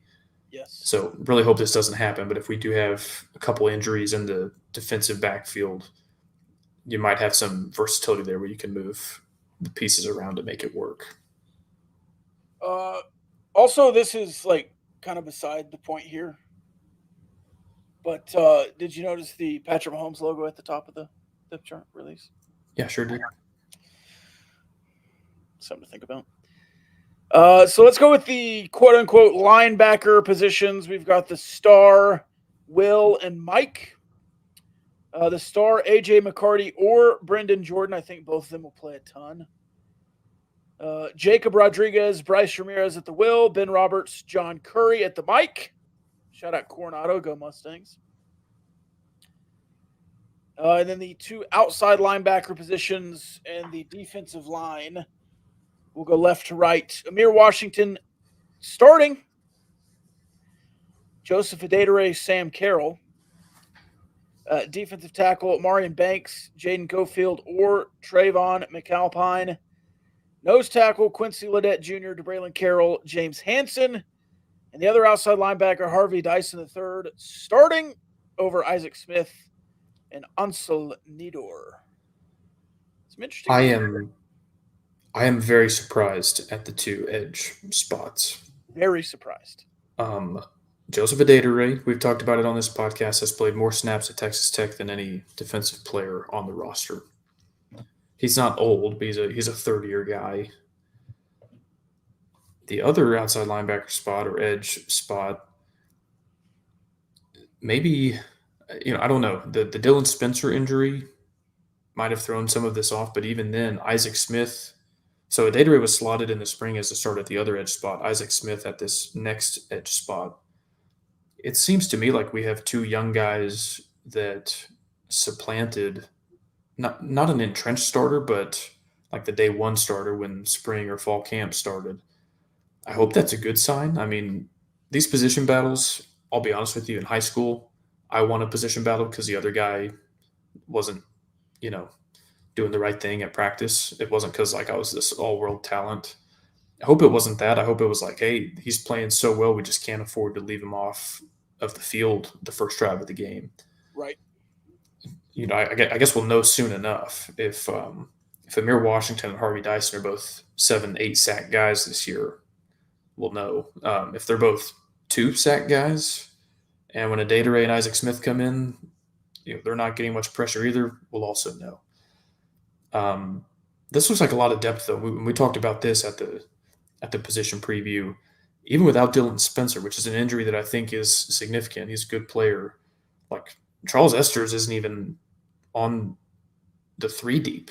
Like there's 6 guys listed here. Charles Esters is not a starter for you last year, but a rotational guy, an impact player, nowhere to be found. I hope that's not because of some injury we haven't learned about yet. But I don't know, man. I'm intrigued. I'm very curious now to see what Dyson and Amir Washington look like as starters. Caught a glimpse of it during the bowl game with Amir Washington.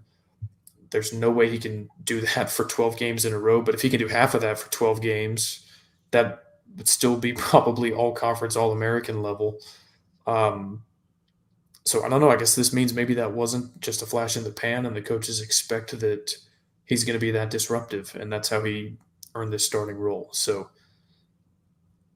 really the only surprises on defense, both of those edge positions, and very curious to see what that looks like now going forward.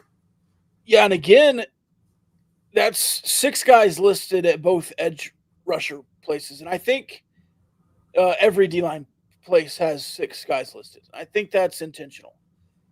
I think in the defensive backfield, you'll probably play those 8 guys as much as possible. At linebacker, Jacob Rodriguez and Ben Roberts will get the lion's share of the snaps. At nose, defensive tackle, and both edge spots, you might see, 2 guys at each position play equal snaps and then a third guy play just a little bit less. So I would not be surprised at all if Amir Washington and Joseph Adedire play identical snaps this season as kind of 1A, 1B. And Harvey Dyson and Isaac Smith kind of play the same snaps. And I wonder if there's going to be a third down specialist, if Isaac Smith will come in on third downs, if Harvey Dyson's been better against the run, some of that stuff. But I also would love to see a guy kind of handle one of those positions and just play a ton. I would not be surprised if one of those happened. But I do think even with all of that said, there's a reason Harvey Dyson and Amir Washington are listed as the starter and no or. And I think that's, in some ways, you look at some psychological speaking through the media to the players, and that could either be a wake-up call to a guy like Joseph Adedire and Isaac Smith, or kind of a slap on the back at the work these guys have done in Amir Washington and Harvey Dyson. So maybe reading into some minutia there, but I think that's all accurate and legitimate when it comes to this kind of stuff. Yeah, I'll be really curious, and I don't know how telling Abilene Christian will be, but certainly Washington State, because I think I remember, not due to injury, I don't know, 30 minutes before kickoff in Laramie, it was like, hey, true freshman Brendan Jordan is starting at star. And we were all like, what? But he didn't hardly play. Like, he might have gone out for the first drive and maybe kind of spot duty after that. But it could have been like, hey, and I'm completely making this up, so don't take this seriously. Like, hey, CJ Baskerville was late for curfew last night, so he's not going to start, but he's going to play 90% of the snaps. I'm not saying that's what happened here, but if Coach Fitch is just like unimpressed with some effort at practice or whatever, maybe this is, like you're saying, a shot in the arm to say, like, I'll start one of the younger guys over you if you don't get your act together. And maybe it's a fluid position that, 2 weeks from now, the depth chart looks totally different. I don't know. We also have the special teams, Jack Burgess, the punter, Gino or Reese Burkhardt, the kicker. Jackson Knotts, the long snapper. Kickoffs, Reese Burkhardt. That's what it was last year. Holder, Jack Burgess, or Barry Morton. It doesn't say or, but Barry Morton's number 2. Kick returner, Dre McCray, Jordan Brown. Punt returner, Josh Kelly, Jordan Brown, Micah Hudson. That's all great. I'm a little bit nervous, maybe, at the kicker position because Gino hasn't locked that in, and he was pretty good last year. But hopefully that's Reese pushing and not Gino struggling. I hope so. Correct me if I'm wrong, but I think back in 22, Geno and Trey Wolf are also oars, and they flip-flopped against Houston. They both missed one. Yes. And I remember telling you at the time, I was like, just pick one. But you cannot play head games with a kicker thinking, like, if I go miss this 38-yarder, then I won't get to kick the next one. An oar at kicker always scares me. Even if they're both can't miss, I think you need to have a guy on the sideline that knows, like, hey, when we cross the 35, I'm going to go get us 3 points if needed. And I don't have to worry about, especially in game. If you want to make a change midweek and say, hey, next week it's this guy, but I did not like that, switching kickers mid-game, and I hope it doesn't come down to that. I hope Geno makes his first 6 of the season and never looks back. If he's the one who starts at kicker, if it's Reese, same thing. But I do not want to flip-flop with kickers. No. Also announced this evening a Texas Tech new weekly availability report. College athletics, you don't really see injury reports like this. It seems like Texas Tech is going above and beyond a little bit. But this from the press release, Texas Tech will adopt a new availability report procedure beginning this season that is intended to provide the public and the media with timely information regarding the availability of student athletes. Each week, the Texas Tech sports medicine staff will provide an availability report for that week's game notes. I'm not going to read this whole thing. Texas Tech will list the nature of the injury based on the area it occurred. Thoughts on this, Kyle? Pretty stark departure from Cliff Kingsbury. Everybody's day-to-day. Man, this didn't actually happen, so I can make a joke about it, but when Cliff was here, you'd see a guy leave on a stretcher, and, after the game, it was, he's day-to-day. I can't remember who it was, but he had a shoulder injury, and I think it was Don Williams, maybe a different member of the media, was like, is it a right shoulder or left shoulder? And Cliff goes, yeah, one of those. Yeah. So anyway, we've come a long way since then. It is interesting because as far as I'm aware in the college game, there's no requirement to do this. The NFL has very regimented protocol, and I think you can even be fined or punished if you list everybody as like doubtful and then they wind up playing, or probable and they don't play. If that happens enough times, it can be a red flag. But like this has happened in the McGuire era. Like nobody knew Morton was starting in Stillwater 2 years ago until, I don't know, 30 minutes before kickoff. And I guess this would kind of maybe prevent some of that and offer a little bit more clarity. It's interesting from a sports betting perspective to tie it to that. It's just like if you're on Tuesday, Wednesday night just doing a bunch of like Baron Morton props, and then you find out 30 minutes before kickoff he's not the starting quarterback, this might avoid some of that, I guess, if you know earlier on kind of what a guy's status is or potential status. Yeah. By the way, Joey has tweeted a photo of the stadium with the video boards on, the scoreboard on. And you can kind of zoom in a little better. The lights are on in the suites. The stadium lights are on. Construction looks pretty much done. The cheerleaders are on the field. It looks really good. It's time. It's time. Why is the star listed as an or? Both players are elite athletes? Yes, pretty much. I think he's making a joke that like they're both superstars. Yeah, I got it. Ha, ha, ha. It's brat summer football for you. Let's see. I do think I want to ask you this, Kyle. Did you hit any week 0 bets? No. I of course missed the episode when we were supposed to make week 0 picks. What I would have told you though was that I'll cop to the fact that I would have gotten the Florida State bet wrong, so I'm not just saying, oh, well, had I bet, I would have gone 25-0. But Nevada, getting that many points at home week 0, there's always sloppy football. It felt like too many. Same with Delaware State at Hawaii. I know nothing about Delaware State or Hawaii, but 40 points, and that was not a road game for Hawaii, but that was just like, I don't know about that. So I think I would have gotten those two right. I would have whiffed on Florida State, Georgia Tech, and then what was the other one? Oh, New Mexico. Yep. Oh, that was tough. That was a good game though. There was like some fun, good football.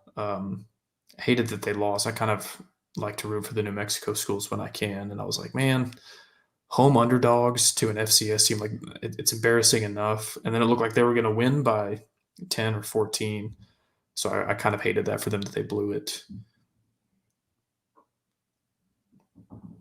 Pretty awesome. I think the only thing I said on the pod was I wouldn't bet on any of these, but if I did, it would be the New Mexico money line. And then they went up like 35-14 or whatever it was, and then just the rest of the game. All right, Patrick Mahomes came to Lubbock and talked to the team about being all in. Thoughts on Mahomes' trip and what it means for the Red Raiders? Yeah, $5 million donation to the South End Zone. I hope this was legit, but at the end of his all-in speech, well, first off, let me back up to what I think is a fair assessment from the outside looking in of like the Cliff Kingsbury era culture. I do not think there was a mentality of like, we're going to try to win a Big 12 championship. I think it was, I don't want to call it like a pet project, but I think you basically had a very high level offensive coordinator at the helm, and that like trickled over to the quarterbacks and receivers, focusing on production and stats, and which is great. But there was no sentiment of like, we have these goals laid out as a team. We're going to try to win a Big 12 championship, any of that. And, there's been a lot of jokes, like the more successful Mahomes is in the NFL, the more this is amplified. It's like, how did he go 500 in college? Well, with a really, really bad defense both years, but also, just kind of a mentality of not like I'm here to get mine and the rest doesn't matter. I think everybody wants to win. Right. But you see him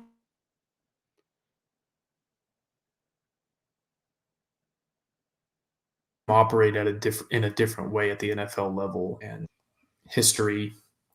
And it's clear that like winning drive, that winning edge was not here when he was in Lubbock, and it's not his fault. I mean, it seems like it was program wide. Right. So his speech to talk about like go all in and you win games in the fall by putting in extra reps in June and July and staying after practice to throw with your teammates and things like that. And then when he was done, the fact that like that was apparently the same message that Joey has been giving them all off season, I thought was kind of cool, just that those aligned, because I don't know, you can have a culture for 4 months in the off season of like, hey, play every snap like it's your last, and that's great. Then if a guy comes in and is like, I don't know, do it for the community, that's also good, but like those two things don't necessarily match up. Right. So I really hope there is that belief in the building, and very different vibe going into this season. Like you're picked 8th or 9th everywhere. Everyone thinks you're going to be the median, average, middle of the road Big 12 team. Whereas last year you were like the hot pick to, like, besides Texas or OU, like to win the conference. Right. And that was even with the TCU team coming off a national championship appearance. So the outside expectation is very different. I think everybody in the building, players, coaches, learned a lot from last year and the disappointment after coming into the season with those expectations. So I think his message was great based on the clips that they put out on social media. I think it's really cool that he, bothers to come back and give his time, his money, efforts to the program. Like, I think it kind of leaves a sour taste in his mouth that he couldn't help us win more while he was here. And that he hears that every year about his successes. Yeah, I think that's in his mind for sure. And so I do think he's like, well, I can't play anymore, but if I can contribute to the facilities, to the NIL, inspire the team, inspire the fans, I'm going to do it. And like he's done that every step of the way since he left, basically. I mean, I think maybe his rookie year was quiet just because at that point he was just a draft pick. But even then, he's still doing radio and TV spots for McGavick Nissan. He's doing his national deals as well. Yeah. But he's a guy that seems like a lot of players have played here, and I'm sure loved it. And maybe they come back once every 5 years to watch a game. And those are guys that are bankers now. Right. This is the best athlete in the world, and he's got time to come back every season and do this. So I think it's awesome. I've always, from a strictly football standpoint, I've hated among our own fan base this sentiment that like, not like why do we still care about Mahomes, but like, I can't believe we didn't win with him, and he put up numbers, but like Harrell and Kingsbury, okay, great. He's clearly still very invested in the well-being of the university and the football program, and I think we should appreciate that as fans, and just be thankful that like his contributions to the Texas Tech football program didn't end, at the conclusion of the 2016 season, and don't end just because like there's a Texas Tech logo on the jumbotron at Arrowhead Stadium. Like he is very hands-on, very invested in trying to help this program get it right. And so I'm very thankful for that. And it sounds like he's coming back again in the middle of the season. I don't know when the Chiefs bye week is, but you could probably, do some mixing and matching there and figure out when that's most likely, or if they've got like a Thursday night game one week or something. And then there was a little tease from the Adidas account today that he gave the team a sneak peek at the Mahomes uniforms that they'll wear, I think, once this year. So obviously I'm very curious for that. I'm going to say right now, Rob, no matter what the Mahomes uniforms look like, they could be like, you could mix the two ombre concepts with the Texas Pride concept, and it could be the ugliest uniform I've ever seen. I'm going to lie and tell you that it's awesome and that I love it. I almost think they can't screw it up just because I love Mahomes that much. But I haven't said that. I hope it's also a good-looking uniform, but I'll be happy that they're wearing the Mahomes logo either way. Yeah. Let's see. We're in the countdown to kickoff at number 6 today. The top 5 are all in the Ring of Honor, I would assume. Yeah. I think the Ring of Honor has already had a few guys listed. Tarbox, I think you already put on the list in the top 10. I think there's enough in the Ring of Honor now. I think Graham Harrell may be the only one outside of the Ring of Honor that has been listed in the top 10.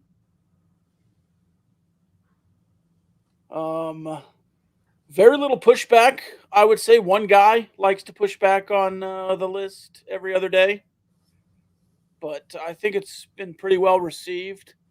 And I think the last 5, you could put them in any order pretty much, except for maybe number 1. And I think with the criteria you listed early in the episode, it's just impossible to not put him number 1. It really is. Yeah, the top 5 really should not be suspenseful at all at this point. I'll go in alphabetical order by last name, but it's Donnie Anderson. Let me make sure I do this in alphabetical order. I think EJ Holland would be next. Yep. Patrick Mahomes. Oh, sorry, I skipped Michael Crabtree. He's obviously in the top 5. Crabtree too, yeah. Well, Patrick Mahomes, Zach Thomas. Yeah. So in some order, that's your top 5. I don't think that, there's an argument for Harrell, Tarbox, whoever to be in the top 5, but I don't think those 5, based on who's already been mentioned, are going to be a surprise to anybody. Try to do an all-encompassing criteria. We've said this a few times. There's different ways, different aspects you can value about a player's career. Honestly, I thought putting Harrell outside the top 5 was going to cause more pushback than it did. But a couple ways to look at it. He's the only player, like you mentioned, he's the highest ranked player on the list who's not in the Ring of Honor, which we said we were going to consider awards and accolades. In terms of Texas Tech, that's pretty much the highest award you can be given. Right. He was a backup in the NFL for a few years. He has a Super Bowl ring. But he's the only guy, he's the highest ranked guy that doesn't have a pro career to speak of, really. So, again, you could have made a case for Harrell to be number one. You know, I would have heard you out on it. But that's kind of the, I guess, justification for it. And I'm serious. In the top 20 or so, maybe even a little bit further out, when I compile all the information for these tweets to like highlight their career achievements, every time I'm like, you know, I'm doing it for number 20 and I go, that's a lot of stuff. Like he should be higher. But then you got to look at somebody 1 through 19 Right. and move them down. And that's the only thing I kind of resented about people telling me, oh, this is too low. Like, okay, well, you take a look at the 7 guys ahead of him and tell me which one doesn't deserve that. And I don't think that's how they mean it to come across. But really, I think the thing that fans should be proud of is like, look at our pick a number, 12th best guy, 26th best guy. Look at his career accolades. To me, it's always very impressive. And you know, it's whether you're the 5th best player in program history, the 8th best player in a couple guys' opinions, I think you're splitting hairs. Like if I had Graham Harrell 72nd on this list, like, yeah, that's probably pretty stupid. But whether you have him 4th or 6th or 2nd, you're an elite historic player in program history either way. So I'm not really trying to argue with anybody about specific pecking order, but it's been fun to learn about some border conference guys I didn't know about and put into context some of the statistical achievements and things like that for different guys. So it's been a fun project, and I hope that the top 5 doesn't cause too much controversy. I don't think it will. I was looking back at the Chiefs bye week. It looks like, unfortunately, the Chiefs bye week is on like the 12th through the 14th weekend, which means the Red Raiders that week are also on a bye. I wonder if they'll do it then. I don't know. The Baylor game, Kyle, is the following week. The Chiefs play the 49ers on Sunday. So I don't think Patrick Mahomes will be in attendance. I'm sure he'll record a video or something. But that is the Red Raider Club Donor Appreciation Night. It's also homecoming. And on the podcast we both listened to with Baron Morton this afternoon, he said it was the 3rd or 4th Big 12 game. So if I'm making a guess, it would be the Baylor game. You're going to debut the uniforms. But if you're also just kind of schedule hunting, if you look at Colorado on November 9th, that's the day before the Broncos game for the Chiefs. And then if you look at the final home game, the 30th, that is the day after a Las Vegas Raiders game. So maybe he can get out of town the day after and come down for the West Virginia game, but I would assume the schedule just doesn't look as conducive to having Mahomes around for a game. Yeah, that's kind of what I was thinking, because the Chiefs have a bunch of, like, they start on a Thursday, and I think they have like a Black Friday game. I think they're one of those experimental like Tuesday or Wednesday games. So I didn't know if there was any maneuvering to be done, but I don't know. I guess we'll see. He's busy. You know, he's got his own professional life, but it would be cool if he was able to come back for a game. And I almost, as you know, a lifelong Chiefs fan, I don't want him in town before the Niners or the Raiders. Like, right. Like, you need to play the Broncos. You need to prepare for the Broncos. I don't want you, you know, having flight trouble, missing a flight, getting grounded or something, and then showing up in the pregame to play the Raiders. Like we just need to keep you in Kansas City in those kind of games. I was thinking maybe while both the Chiefs and the Red Raiders are on a bye, like would he still come that weekend to do like a video shoot? I'm getting out a little bit ahead of my skis here, but you remember like I think it was throwback uniforms for 2021 TCU. They had Sammy Morris as the model. Did we get to see Mahomes put on the double T one last time to rock his own uniform in the uniform reveal? I don't know. Yeah, and you wouldn't have to come to Lubbock for that. That could be shot anywhere. Adidas could put that together. I would assume that you're not far off in assuming that something like that might happen. Yeah. Yeah, then you just play like a video message at the game or something if he can't be there. Yeah. Yep. Let's see. Do we want to make picks on the Sunday episode, or do we want to save that for the Wednesday episodes? That should be saved for Wednesday. I was completely out of line suggesting that for the Sunday episode. Okay, it's all right. I think you miss 100% of the shots you don't take. It's early in the season. We're all a little bit rusty. So on Wednesday, we'll preview ACU. We will also give you picks for the Big 12 and get the rest of the mailbag in. Some people were complaining that I don't ask every question. To those people, ask better questions. If you ask a bad question and I skip over it, I think that's a reflection on you, not me. And so that's in the Patreon Picador mailbag. You can get there by going to patreon.com/Gamblin Gauchos. Hey, if you are listening to this on the Republic of Football podcast feed, thank you. But also go over to YouTube. Smash that like button, hammer that subscribe button. We're trying to grow the YouTube as well. So do that. Go check it out at youtube.com/@Gamblin Gauchos and find us over there as well.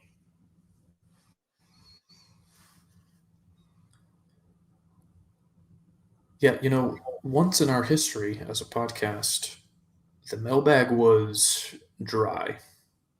I mean, we were trying to do a mailbag with 4 questions, and 3 of them were TW, which I always appreciated TW's effort.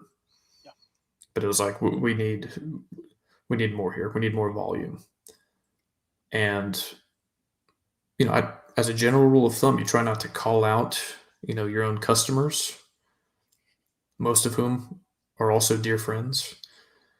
But the mailbag needed to be better. And to their credit, they responded to that call to action and maybe over-responded, because now there's 80 questions and 30 of them are like, if you had to jump off of a cliff, and it's like, okay, well, I don't know if we need, especially now that the football season is here.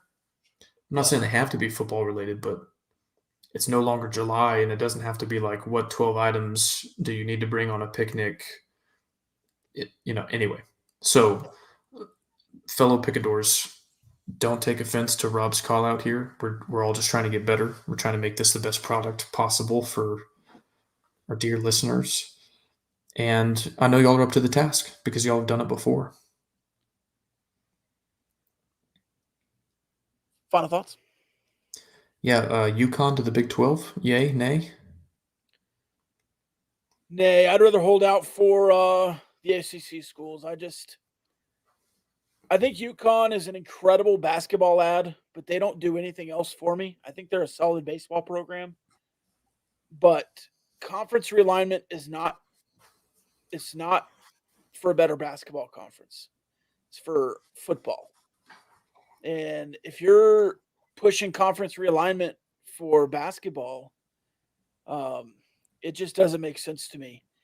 And I saw somebody, I don't remember who it was, say that there was some language that they saw that it would be conditional for the football program based on 3 seasons, and it would just be for the other sports all in. I mean, if you announce UConn and then the next day announce that you're bifurcating the basketball media deal, and that locks that in, maybe that's worth it. But adding UConn football at the expense of NC State or some of these Virginia Tech or something like that, I don't want that. I'm going to talk out of both sides of my mouth. You said one thing there that conference realignment is about football, not basketball. That has always been true, but I am open to the idea that that may not be true in 2031. I think basketball is on a growth trajectory that the basketball media dollars, especially if they're bifurcated from football, could start to matter.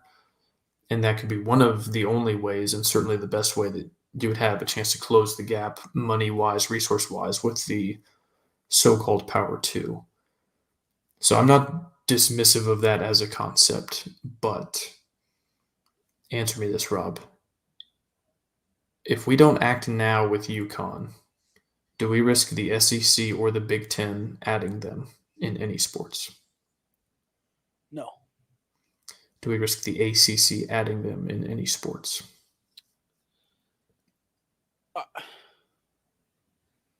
I don't think so. I don't think Florida State and Clemson are going to. No, not immediately, no. So if that's the case, why not wait 5 years? Yeah. And if at that point, like, they're not going anywhere. And that was kind of the deal with now? Yeah. With Memphis and whoever, is like, nobody else is going to take them. So, and that's what the Big 12 did, was they waited till Texas and OU left, and they had to. And then, like, BYU, UCF, all the others, they were there because they weren't going to go anywhere else. So that's my only issue with it, is like, why now? Because I don't think you're going to get any more basketball dollars by adding them until 2031 when you have a new deal anyway. Right. Now, if it's like lock them in for 2031 and beyond, okay, maybe. But again, who else is coming after them 6-7 years from now? So I'm open to it. I know they're not a good football program. And if, it's hard to tell what's going to happen with the ACC, but let's say they do uneven revenue distribution, Clemson and Florida State are happy, and the ACC stays pat. Okay, great. Go add UConn. But like you're saying, until then, especially if there's any chance that you've got to land Florida State and Clemson, if that thing just blows up, why would you risk running out of spots and adding it would be the worst football program in the Big 12. Why do that to your main product when you basically don't have to? Like, nobody's forcing your hand to add UConn right now. So I think that's my only issue with it. I'm actually open to adding them in all sports, especially if their football is kind of put on like a plan, like, hey, you need an on-campus stadium. It needs to seat this many people, yada, yada. And again, especially if basketball is the kind of thing that can – I don't know if there's a world where this happens, but if you can earn 15, 20 million, I don't know, maybe you can even be bolder than that per year from the basketball contract, and having a UConn is instrumental to that, then I'm probably for it. I just don't know why you need to do that 7 years ahead of that basketball contract.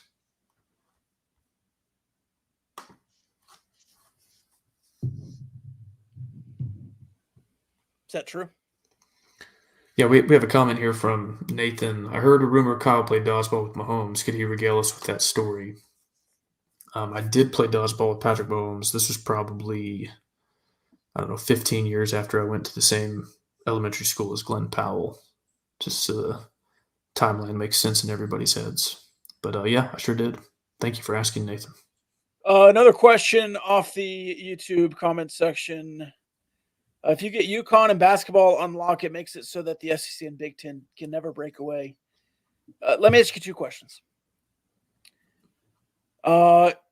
Is the Big 12 already the best basketball conference with Arizona, Kansas, and the group we have now?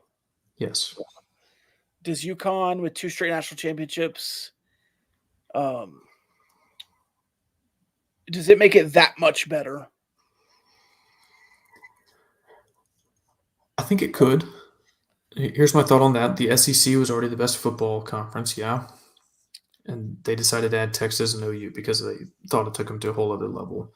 Right. UConn, I think, 5 men's national titles since 98 or 99, a bunch of women's national titles. You want to talk about growth potential from where things are now to where they could be in 10 years, certainly the men's game, but the women's game too. And so, and I get where the commentator's coming from, but I thought if you were going to play that card, you should have played it when they were trying to and successfully pay the Big 12 less in the playoff revenue. Tell them if y'all want to break away, fine, but us, the Big East and the ACC, are going to do our own basketball thing. And at that point, you've captured most of the elite basketball programs that anybody cares about. You say, go have your own rinky-dink 32-team tournament with, Northwestern and Mississippi State basketball programs. We'll have Duke, North Carolina, UConn, all the Big East schools, Baylor, Kansas, Arizona. I think that was the time to play that card. And unfortunately, we folded on that and took less football playoff revenue. So I don't know. I see where that comment is coming from. And I do think it further strengthens your position that like you're going to be included in the basketball championship format, whatever that winds up looking like. But does that mean that they can't break away for football only? I don't know. Yeah. All right. I think that's all I have. It's good to be back, Rob. It's good to be back. Joey McGuire's in a TikTok, standing there in front of, behind some dancing cheerleaders. Iconic. I think that's what the kids call it these days. I think so. All right. Does he have Aura and Riz? I'm not going to say Riz because, but Aura for sure. Aura plus 1,000. It's so good to be back, man. I was on my couch yesterday watching college football. Can you believe it? It's a good feeling. You and I are talking about games that are going to happen 6 days from now. By the time you're listening to this, dear listener, 4 or 5 days. I even heard a little rumor, a little game day rumor. I'll need to check with Matt Ernst at Fox 34 to confirm. I was seeing some high temperatures and low temperatures that, in my opinion, open the window for quarter zip weather in late August. I saw those. I saw 76. The game plan right now is to get into Lubbock on Thursday. Immediately go buy as much Adidas gear as I can find at a retailer to be named. If you're listening and you're a retailer and you want to sponsor this podcast, let me know. And that'll certainly narrow it down on where I decide to shop. I'm going to go ahead and lock this in right now. Any quarter zip with the Mahomes logo on it is coming back to Fort Worth with me. I'll buy one in red, one in black, one in white, one in gray, lime green. I don't care. I'm buying it. Do they have the Adidas gear at Kohl's? Is that you're going to stop by the Kohl's there? Do I get to address that question on this week's mailbag, or is it deleted? I don't remember if I saved that one, but what was the question? How much can you buy at Kohl's for $158? Yeah, I think it was like, what's the most you've ever bought at Kohl's for $183? Yeah. Do you want to answer that? Yeah, you might be thinking that's a very specific question. Well, I went to Kohl's and spent $183. I got a pair of dress shoes. That's what I assumed there, bud. I got 3 polos, a dress shirt, and a blazer. So 6 total items. Right? Yeah, things that are usually, could be kind of expensive. I felt like Kirk Cousins walking out of there. Kohl's Bucks, baby. I'm going to also be honest here for a second. I said Brat earlier. I don't know what that is. I don't know what Brat Summer is. I don't know either. Is it? Yeah, I don't know. I'm not even going to speculate. I think it's one of those new pop stars saying it. Sabrina Carpenter or something. If people have listened this long, 2 hours, 15 minutes. Maybe Chapel Roan. can I say something that maybe, I don't know, might come back to bite me 6 months from now just because this is the way things go? Sure. I can admit this. I really like the Costco guys. And I feel like there's going to be some scandal 6 months from now, and they're going to fall out of everybody's good graces. But I love those guys. Do you know what I've loved even more in the last week? Are people finding Big Justice videos from when he was a baby in the backpack on the back of the dad in Costco buying meat. So Yes. this is 10 years. They've been doing this for 10 years. People talk about overnight successes. People find you overnight, but you're rarely an overnight success. These guys have been grinding in Costco for 10 years and have finally broken through. And, you know, that's the story of the American dream resolve that you want to see in America. Well, it's like his old wrestling clips are popping up. Oh, yes. Even better. I forgot about those. The Rizzler, I don't know if he's like the nephew, the cousin, I don't know, or if he's just like some guy, but I love the Rizzler. And he's breaking off and making his own content. Did you see the water hose roulette they play? No, but this is exactly where things can get. It's like Justin Timberlake going solo. Like the Rizzler's going to go do his own thing now. I want them to stick together. Yeah. Apparently, me not knowing Brat is so Brat, but I don't know. So Smart Football's asking, what is Costco, guys? Now, you and Smart Football, you have some common interests on social media in terms of what the algorithm feeds you. Car detailing, I think power washing, lawn mowing. Yep.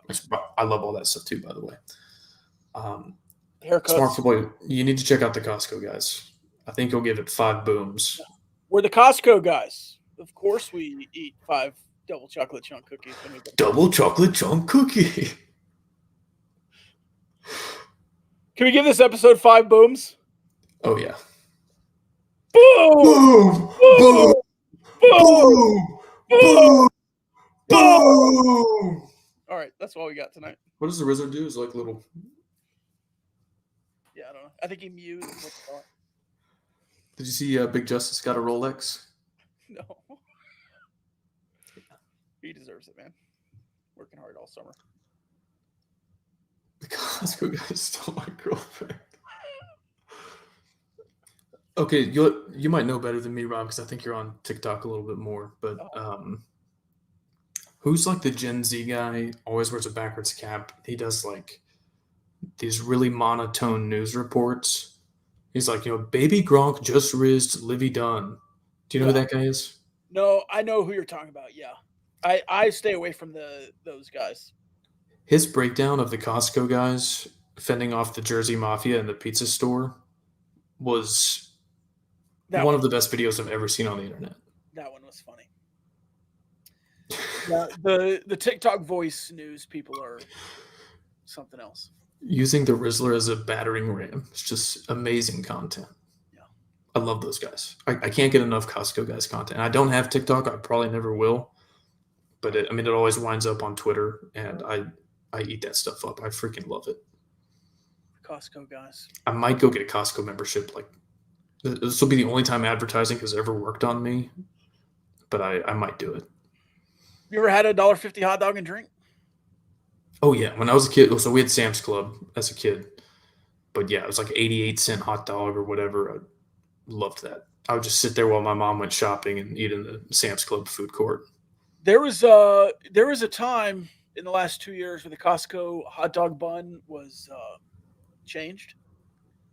And I think they've gone back to the OG hot dog bun, which has impressed me. It was like a sesame seed bun for a while, and it was just too much. I don't need a fancy bun for a $1.50 hot dog. So. All right, that's all I wanted to say. I wanted to spend 3 or 4 minutes on the Costco guys. That's all. Appreciate it. All right. Join us on Patreon every Wednesday night, Thursday morning. Join us every Sunday night for this episode. And I believe we will just have the 2 episodes this season instead of the customary 3 during football season. I don't believe we'll do the Twitter live stuff, except for maybe a game or 2 this season. We'll figure it out. We may also make that another Patreon perk. I think we did that a few times during basketball, like after a really big win. Ooh, We'll a just party go pop? live. Yeah, in the Discord server. Hey, by the way, if you're listening to this, I don't know if there's an issue with Patreon, but like the last 8 or 10 people that have joined Patreon, we always send them like a welcome message and invite them to the Discord. Usually they respond within like a day and ask for a Discord link.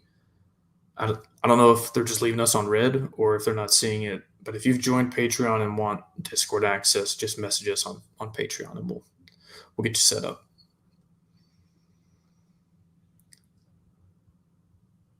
That's all I got, Coach. Love y'all.